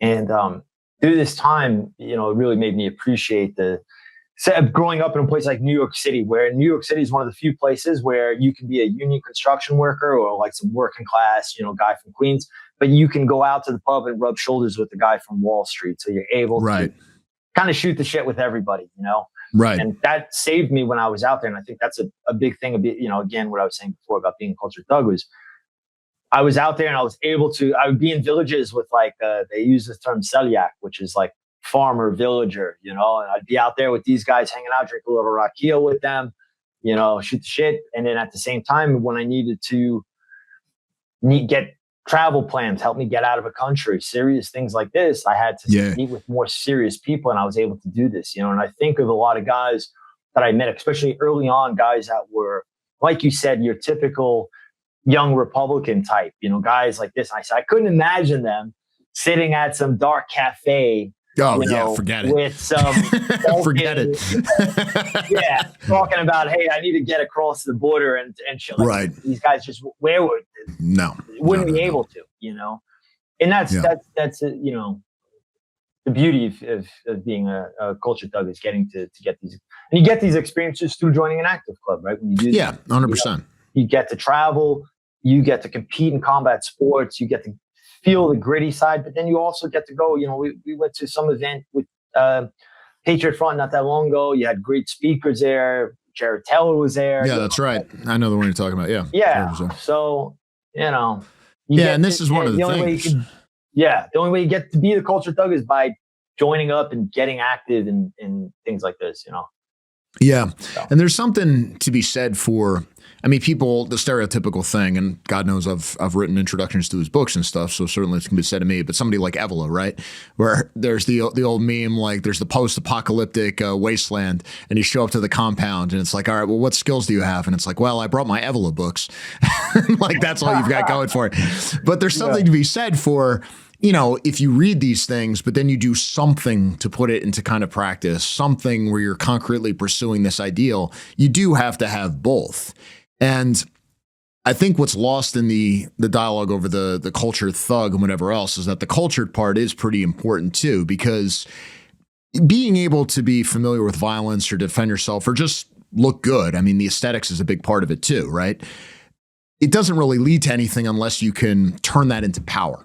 And so you do have to have both those things. But I guess the bigger frustration is so much of the debate and the reading and the kind of intellectual stuff that you see on the right now, it almost comes off as just like entertainment. I mean, not to be crude about it, but it's basically like jerking off. I mean, it's not leading to anything. You're just sort of and trying to impress other people with their cleverness. But like they say, I mean, if you're sparring or you're lifting, like the iron's the iron. You can't like negotiate your way out of it. No, that's very true.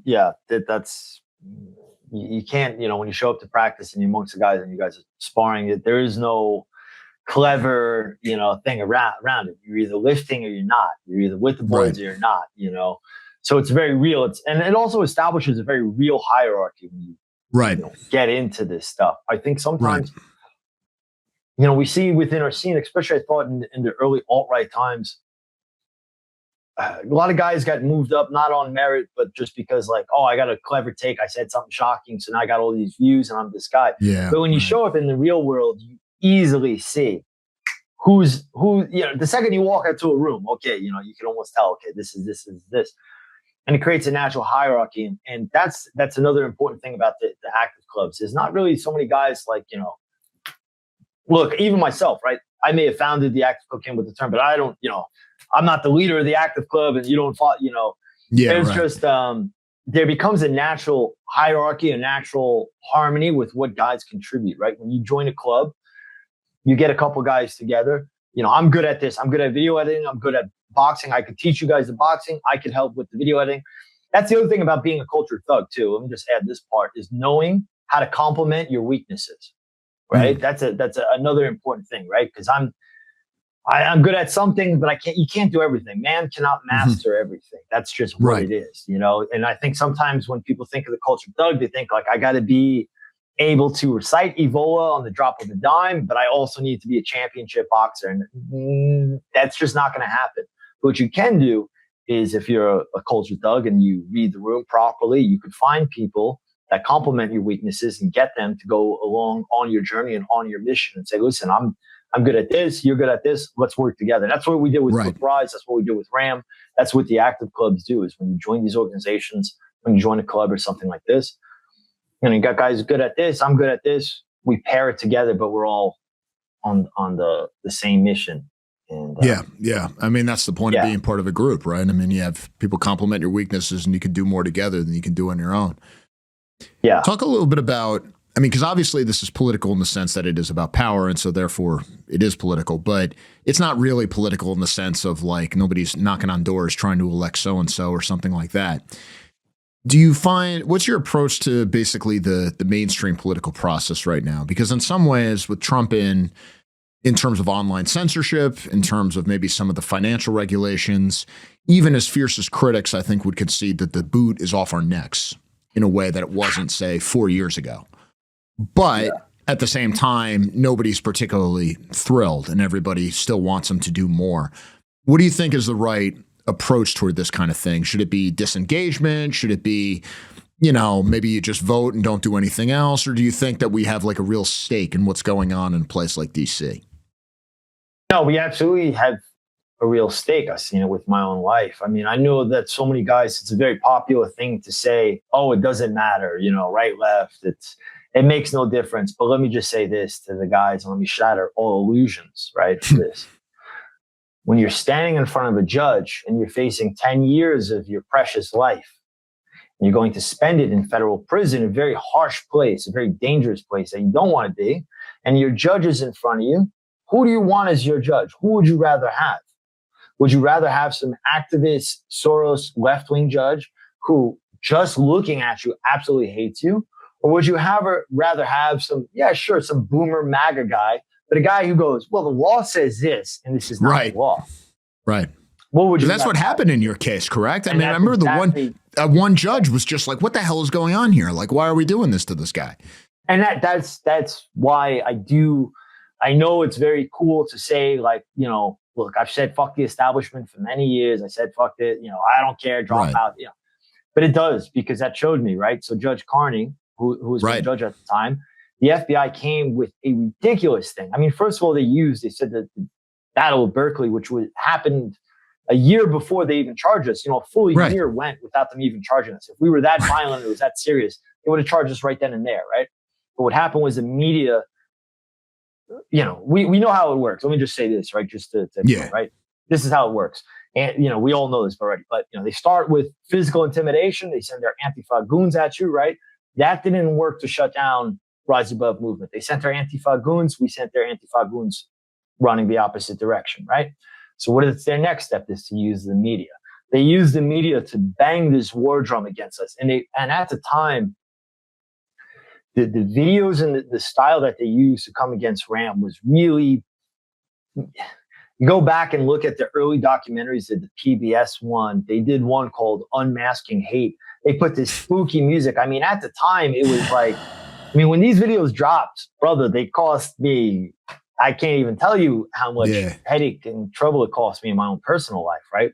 Yeah. But we, rose above this. We still were like, well, obviously it set us back. Everybody lost their jobs. Everybody got lost whatever fiance, girlfriend they had at the time. But all the guys, part of being in a crew, right? Being in a club, we all got back together, met up at the park, had a beer or two, and we said, well, as Tyler Durden once said, when you lose everything, you're free to do anything. So let's continue on.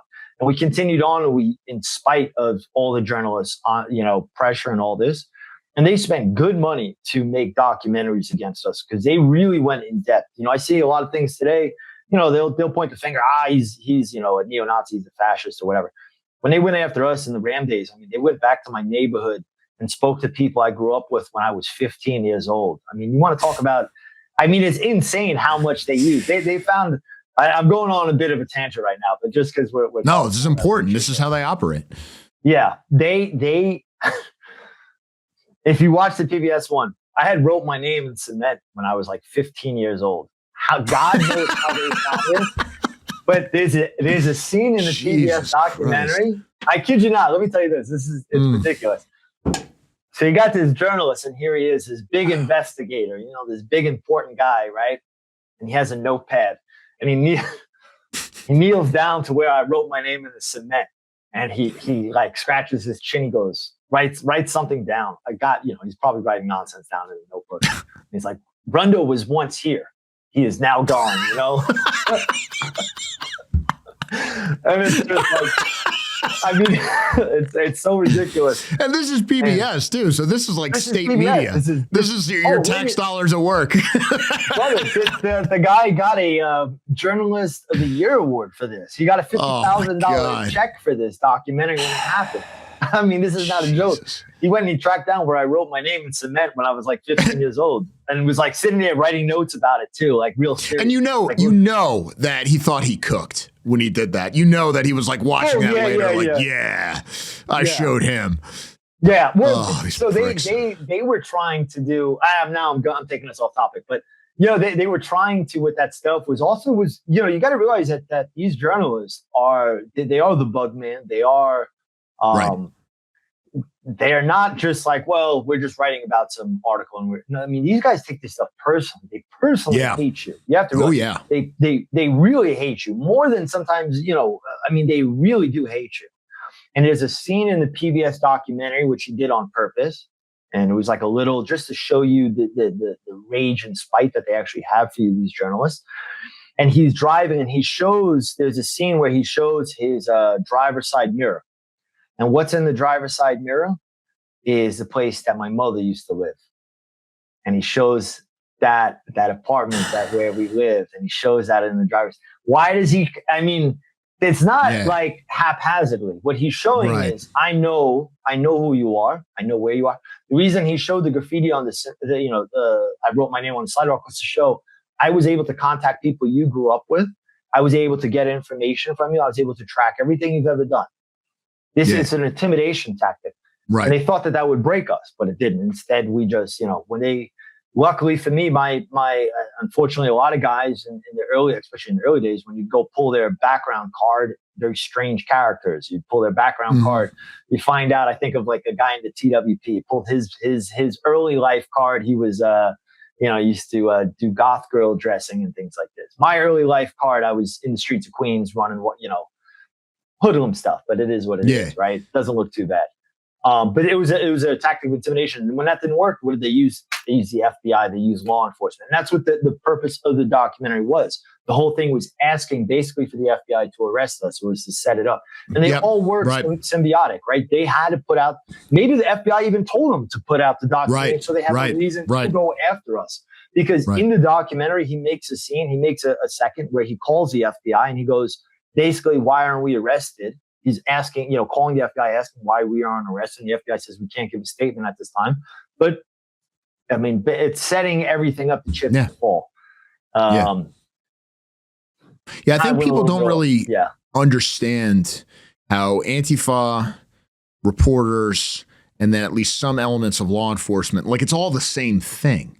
It's all the same people. It's all the same motivations. Like for all intents and purposes, they are just Antifa. I remember because I was reading about your case a long time ago, reading some of the court documents, and it blew my mind because the FBI was actually using Antifa websites like in their court filings. Like this was it. This is literally what they were using. And I was like, this is how it works. And it's like, yeah.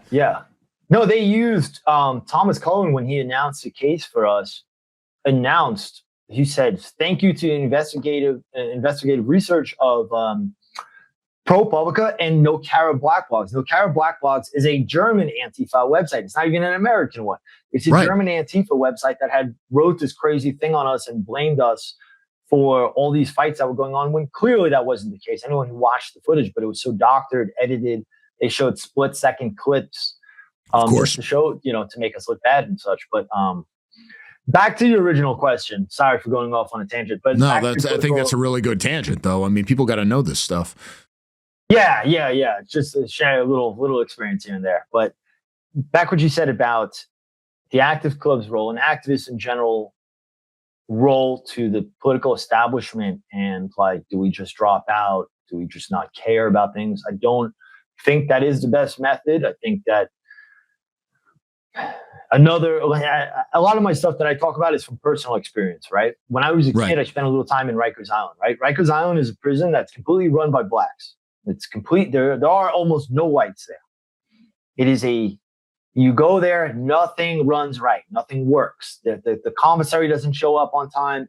You can barely get along. Everything is just chaotic. It's run like, it's run like Zimbabwe, to just put it pleasantly. Right.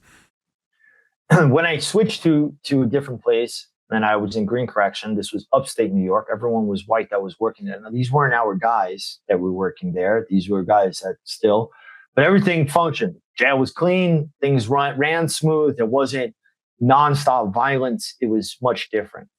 When we say to drop out of things, does that mean that we are like, because I hear this term often, and it's like, drop out of things and what? Leave everything to them to take? Leave them to be the entire police force? Leave them to, because that's only going to end up worse for us. And I know that people think that like, oh, well, it'll just fall apart if we're not there. Sadly, that's not true. It won't just fall apart if we're not there. Right. I mean, look at South Africa, look at Brazil, look at Nigeria. I mean, these things still technically function, Do they function at a high standard? No, but they function. Does Rikers Island function? You could Google Rikers Island. There's almost every year, there's an article coming out about how the place is basically falling apart, how the infrastructure is rotting away, how violent it is, how there's corruption in the jail, how the running water is fucked up, how everything is messed up. But yet, guess what? It still stands today and it's still running.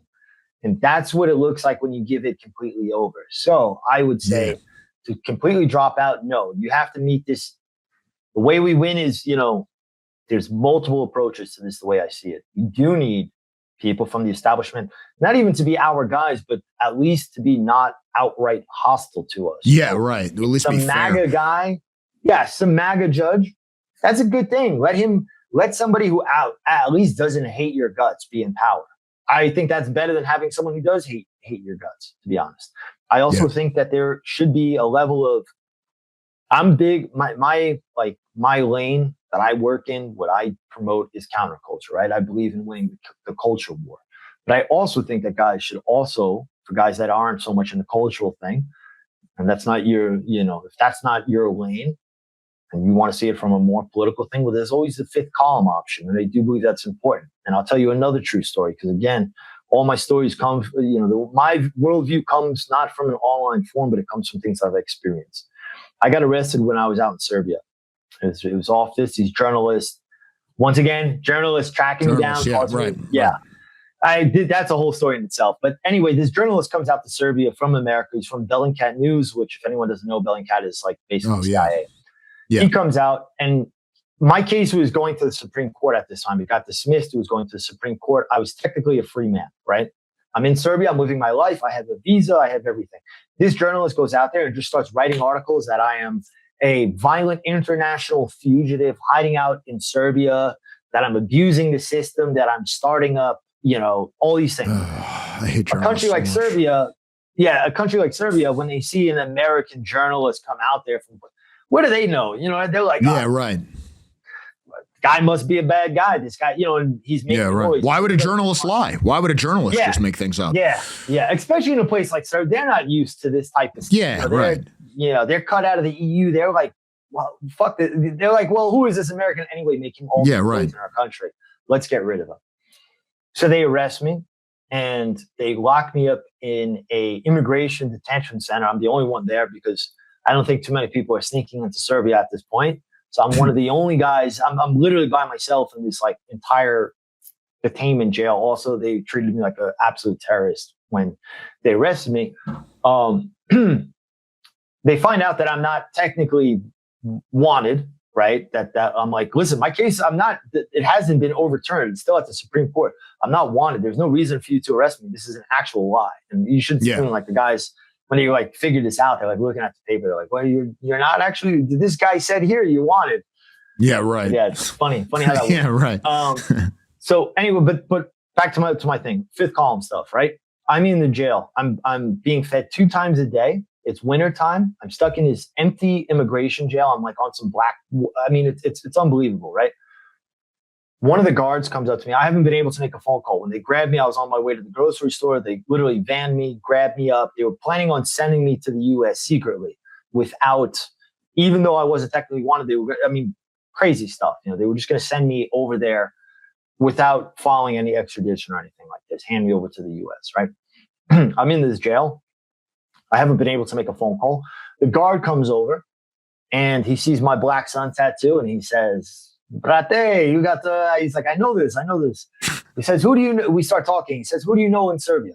I say, I know a couple people. I hang out in Karabuma. Karabuma is the neighborhood of all the hooligans. And he goes, you know Karabuma. You know Ofka. Ofka is the hooligan team. Ofka Beograd is the hooligan team over there. We start talking. I say, yeah, I know this. He turns around and he looks. Brate, you have a message to get out? I'll get it out for you. And I got a message out. And I got a lawyer. And guess what? A lawyer showed up to this jail that I was at the next few days later. And guess what? They weren't able to deport me back to the U.S. They had to just deport me to where I wanted to go, which was a neighboring European country. I think guys think too grand sometimes of things. They think fifth column, like you got to be the guy in the White House. But let me tell you something. Right. Being a correction officer and helping a guy pass a message, you know what? I'll take that. That is good. Yeah. Because when you're in that situation and you're sitting in an empty cell and you're starving and you're just sitting there down on your luck as much as you can, this makes a big thing. And we do need guys that are not outright hostile to us in everything. Right. So I don't agree with the whole dropout method, because then you're giving everything to their hands. And trust me, when you get into their care, that means that these are people that absolutely hate you with all their heart. I think of when they raided my house, when the FBI raided my house, they came grab me at 3 o'clock in the middle of the night, 3 o'clock in the morning, whatever. These guys hated me. These FBI guys, he destroyed my apartment in ways. I mean, everything. I mean, it's the whole story. I don't even want to go into, but there was visceral hatred that they had for me, Yeah. And I don't think guys want to experience that. It's better to have guys like, I'm just doing my job. I'm just pushing it. But hey, guess what? Here's a little, Yeah, right. I'll loosen the cuffs for you a little bit when I put Right. I mean, that kind of stuff. And makes a I'm huge joking difference. as a thing, but we shouldn't drop out of society. We need to still fulfill these roles, and we need guys to allow us to not have the boot on the neck. Right now, we have Trump in presidency. The boot is not on our neck. We have a chance to breathe, and we need to make use of this time. We need to organize as much as we can. We need to get active as much as we can. We need to do everything we can, because when the boot is on your neck, and I'm talking about really on your neck. I understand a lot of guys are shitposts these days. They don't really know what it's like. To them, it doesn't matter right or left. Yeah. But let me tell you something. When the boot is on your neck, when they're coming through your freaking windows at 3 o'clock in the morning, you're going to wish that you had somebody more friendly over there for you. So that's what I would say. My humble experiences, No, a lot of people, I think, who are just talking about this in the abstract don't understand what it means in the real world. Do you think, one quick follow-up before we get into the final point, do you think that the Trump administration has done enough in terms of cracking down on Antifa, declaring them a terrorist organization and all this kind of stuff? No, unfortunately, that these are just empty threats. These are just, I wish he did. It's good that he brought attention again. It's better than if Harris got in, right? Because then it wouldn't have even been mentioned. Right. But the problem is, and I know this from my own case, right? I got charged with conspiracy to riot. And we were able to look at other charges of conspiracy to riot. We filed one of the motions was for a selective prosecution, that the FBI selected us just because of our political background. Again, in my case, despite of how violent they call me, there's no victims, no property damage, no weapons used, all these things. I always repeat myself, but I feel the need to stress this because if anyone looks me up, it sounds like I'm a real bad guy. But, one of the cases that we came across was in San Diego. Antifa had flipped over a patrol car, set it on fire, and, spray painted on it and did all these things like this. And they got charged with conspiracy to riot as well. Mm-hmm. So here you have guys that chase cops, set a place on fire, actually did property damage. And me is not even a victim in my case. Nobody's even came forward to say they've been assaulted by Rundo or anything, right? Right. But these guys didn't spend a day in prison. I lost almost 10 years of my life in and out of prison being chased around. These guys who literally set a cop car on fire, who were Antifa activists, they got charged, but then the case got dismissed. And this is the thing for all of them. We see these things. Yeah. Oh, we're arresting Antifa. None of them do real time. None of them do real time. Not the way we do real time. Not the way we do real time. And this is a big problem because if he was to actually see, this is the thing too, because it even emboldens them because they know they're not doing real time, right? So they get arrested. They spend, maybe a week in prison. They come out. Now they're a martyr. They're a hero within, they go to their local hipster fucking coffee shop and everyone's like, oh man, whatever, Jerry, you're such a hero for the Antifa cause. He raises a bunch of money for it. But really, he spent a week in jail. It's nothing. It's nothing. He comes out as a hero. He's untouched. And so what does that do to the other Antifa activists in that coffee shop? They see this. They say, well, I should do this too, right? Jerry only spent a week in jail. He needs to grab a few of them, and I'm talking charge them. Because he can, because the conspiracy to riot charge they use against me, if anyone's into, looking into legal stuff, the things that they use to charge me for the conspiracy to riot are unbelievably vague. If you read the article, they say I went around, I was punching all these people in the face. Yet nobody's came forward. There's no victims in my case. They don't even know the people I got into a fight with because it was minor fist fights. And what did they use to create this thing? They used me telling my friends, hey, let's go to Berkeley. And that was enough for them to charge me with rioting.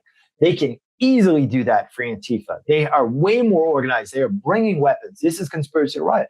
And they can charge Trump if he wanted, can charge all of these Antifa guys, these Minnesota guys. They're crossing state lines, which I actually never did. The funny thing is this. One of the main things of conspiracy to riot is to cross state lines. But I never even crossed state lines because I live in Huntington Beach, California, and I drove to Berkeley. I drove. But you know what they used? This is how fucked up. This is unbelievable. This is how the FBI was able to snag me. Why it became a federal case. Because I sent a text message, which goes to a satellite, which is out of state. Oh, for God's sake. And then comes back. This is like when they charged Douglas Mackey and they were like, oh, he used like an internet cable that was in like New York City or something. And so that's why we're going to try him there, even though he wasn't from there. They always play these sorts of games. So the federal, and this is the thing too, the FBI can charge anybody, today, especially everyone uses a cell phone, right? The FBI, and this is in a thing too, which I don't think guys really realize too, and this is what's terrifying about just how much power the FBI has. I don't think guys really understand, about it, but they can literally charge every single one of us. First of all, conspiracy charges, they need nothing to use it. Right. And they have the premise of interstate commerce. Well, interstate commerce means driving on a highway. Have you drove on a highway? Well, then we can charge you. Have you sent a text message? Because that's interstate commerce, right? It goes to a satellite, it goes back. well, we can charge you. That's what they did for us, because I never left California. I lived in California at the time, and they were able to use this interstate clause as why it was federal. And why was it federal? Because I sent a text message which went to a satellite. So Trump can do the same thing to them. And what he needs to do is charge them, but really charge them. I mean, you get a couple of their big guys, a couple of their faces, their big guys. If he grabs them and slams them 10 years and throws them in real federal prison, not one of these like soft camps. I mean, throws them in real federal prison with the wood pile in there, and and then he gets messages and he calls his family and he says, "Oh my God, it's terrible."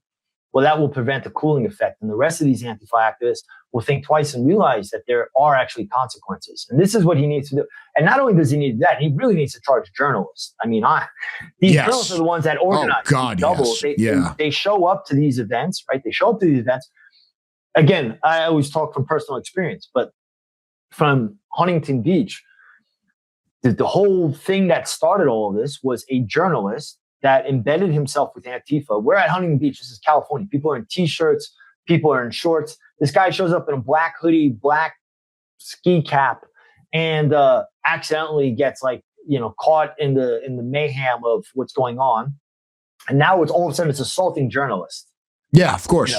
And the journalists are Antifa. This is what people don't understand. Like, they know exactly who they are. They talk with each other. They operate together.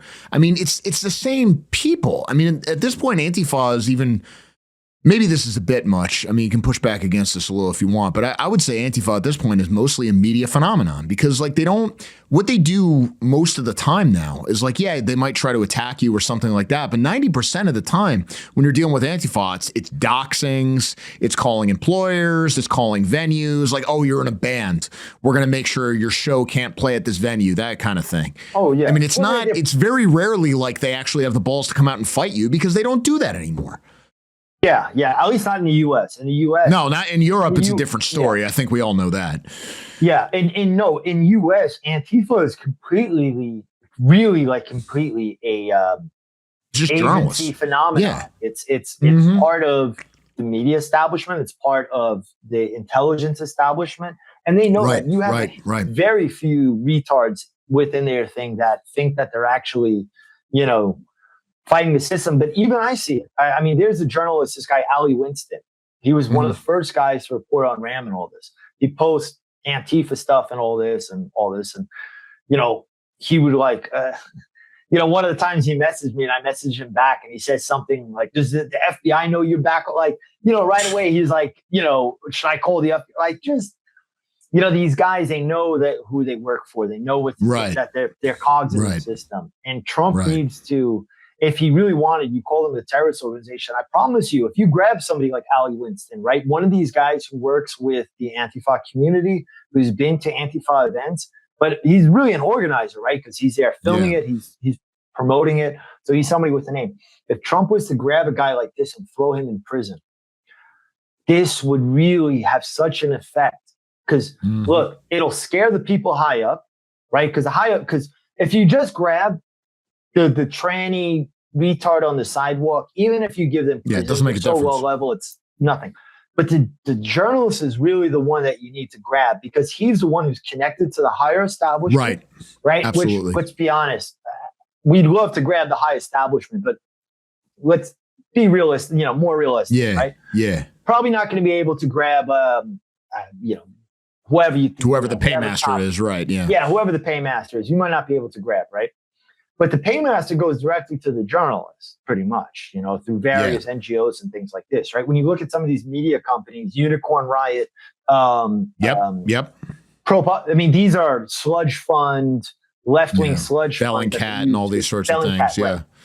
So if you were to grab somebody or another, a guy like Michael Corborn, who works for Bellingcat, he's a far-right extremist. If Trump was to grab this guy as a Antifa provocateur, can use conspiracy and riot charges, can use conspiracy charges, because this guy he's implementing insurrection, all these things like this, promoting this type of stuff.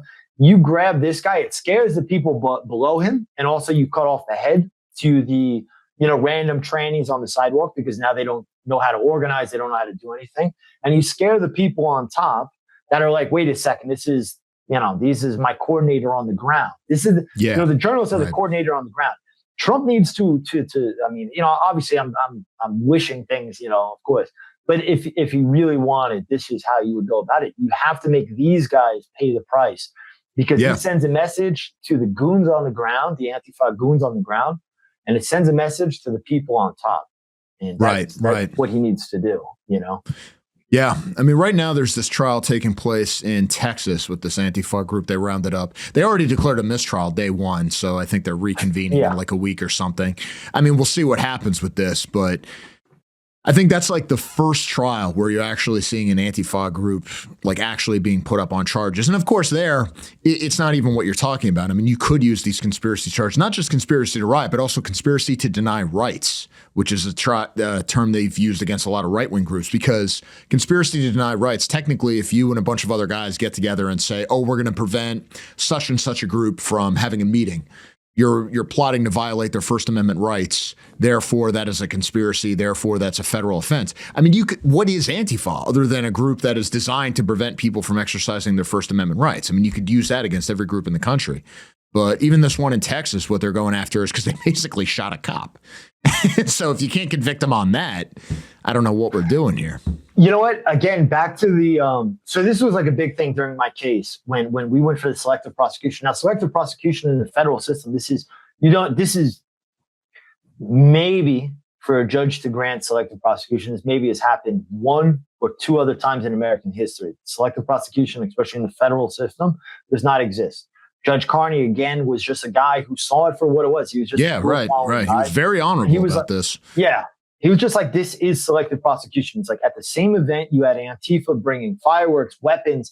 We have known cases. There was a guy, Eric Clanton. He broke a kid's skull open with a bike lock. Yeah, with the bike lock. And that was the same event I was at, and he got state probation. Brother, I lost almost 10 years of my life. I lost 3.5 years in federal prison and then chased around the globe for another, Eric Clanton didn't get ARs pointed to his head at 3 o'clock in the morning. They didn't raid his house. And he literally brought a weapon and physically injured somebody. For me, they don't even have it. Right. But anyway, Judge Carney files this we get this selective prosecution pass. And the whole other case that the FBI used to say, no, we're not selectively prosecuting Rundo and Ram. Look, we charged these Antifa guys in San Diego for setting police cars on fire. It's a case I mentioned before. But guess what? That case, those guys never spent any time in prison. And actually, they filed the same selective. So this is the crazy thing. And it's just unbelievable. We filed the selective motion to dismiss the case, right? Which Carney did, but then it was overturned by the Ninth Circuit. Well, the Antifa in San Diego and down there, what they did is they saw us filing the selective prosecution and how we went about it, but that ours got overturned. So they filed selective prosecution, but instead there's another thing that you can do, which is ask for more information to make the FBI show why they prosecuted you. Right. I forget the terminology, but they went that route. So we went for the route to get the case dismissed, but then they just reinstated it. Right. It just got overturned by the Ninth Circuit.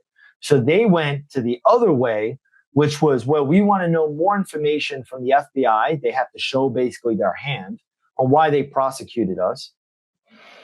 And they could either show their hand or they have to dismiss the case. And the judge ruled in favor of Antifa for that one. It told the FBI, well, you have to show your hand why you're charging them, which they then dismissed the case. So these Antifa guys actually figured, learning from our case, figured out how to go about it the other way and got all the charges dismissed and have never been charged. And none of them spent time in prison. And they got the same exact charges as me, conspiracy to riot, and none of them spent time in prison. And the judge must have also been a left-wing activist to know this, because it's very rare that a federal judge asks the FBI to show their hand, to say, well, let's see all the information why you did. First of all, I believe, honestly, that the only reason they charged the Antifa down in San Diego was because of our case. So they could get you. So just to be like, hey, look, we're charging somebody else too. It's not just you, right? And that was done on purpose. And they got the case dismissed. None of them spent time in prison. And that's the whole thing with this. None of these Antifa guys ever spend any time in prison. I see these people, you know, on X, they're like, fuck around, you know, the FAFO thing when someone from Antifa gets arrested. But I say, what does it matter? The guy's going to raise the guy's going to be out the same day. Yeah. He'll be out the same day. What does it matter? It's nothing. Right. This is fake. Right. You know? Well, and this is, I guess, the fundamental point. I mean, we really have nobody else to rely on other than ourselves. So to that point, last thing, for somebody who's looking at this, we went into it a little bit before, but what can they do right now? First of all, where can they find you? How can they support you? But how can people get involved right now? To get involved, you can go to activeclub.org. There's an interactive map. You can find out, go on Telegram. You can type in Active Club. There's countless channels. You follow one channel, it leads to the other channel. It leads to emails. You'll be able to find it if you have a little bit of agency, which is an important thing before joining the Active Club. So you'll be able to find it that way. To follow me, I'm at Will to Rise. Will to Rise also, we'll just give it out. You know, people talk about parallel society, about building parallel things. Will to Rise we've set up we've done videos, we've done documentaries, we've done media tries, we've done stuff like this. It's a apparel brand, all white made, everything from the shirts, from the sweaters, from the hoodies, all this stuff. It's all our stuff. But on there, this is used to support putting on events like Frontier, like doing documentaries, creating music, which we've done. We have artists now, Will to Rise Records and such. So we're always, you know, out there. So you type in Will to Rise, you can follow me on things. I don't really do my own podcast, but I do write articles from time to time, which I share on X, I share on Substack, which you can find also. And that'll give you more information on the Active Club is the Will to Rise Substack. So that's about, you know, what I got. All right. Thanks so much, man. I really appreciate you being on. I appreciate everything you've done. And more than anything, I appreciate you keeping up the fight after everything you've gone through.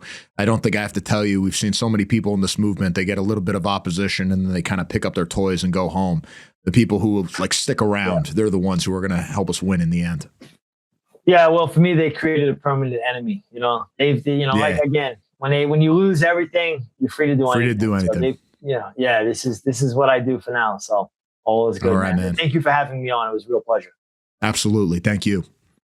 So, in terms of the battle taking place within the American right, in terms of the intellectual battle, especially among those still involved in the mainstream political process, there was an exchange on X that I think is pretty revealing and pretty important. So the Notre Dame College Republicans posted, quote, "For the last 4 decades, American manufacturing has been systematically dismantled, millions have lost their jobs and livelihoods, critical supply chains have moved to hostile countries, hardware productivity growth has collapsed, and consumption has been increasingly financed by mortgaging off the future to foreigners. He who saves his country violates no law." Napoleon.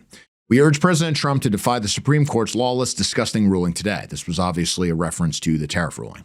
Now, in response, Dan McLaughlin, again, this is National Review. This is a guy who's got a pretty prestigious post, or at least something that used to be regarded as a prestigious post, posted this response, quote, "You infants, you fools, you simpering lily-livered poltroons, you have no idea what your patrimony costs to build, yet you would throw every last bit of it away for one old man, and do so after 5 decades of patient efforts to at long last have the courts we have today. If you were old enough to remember Joe Biden, you'd remember how much Catholics in particular depended upon the courts and the Constitution. I will laugh bitterly from the gulag when you're all just a stain on President for Life's AOC's tank treads."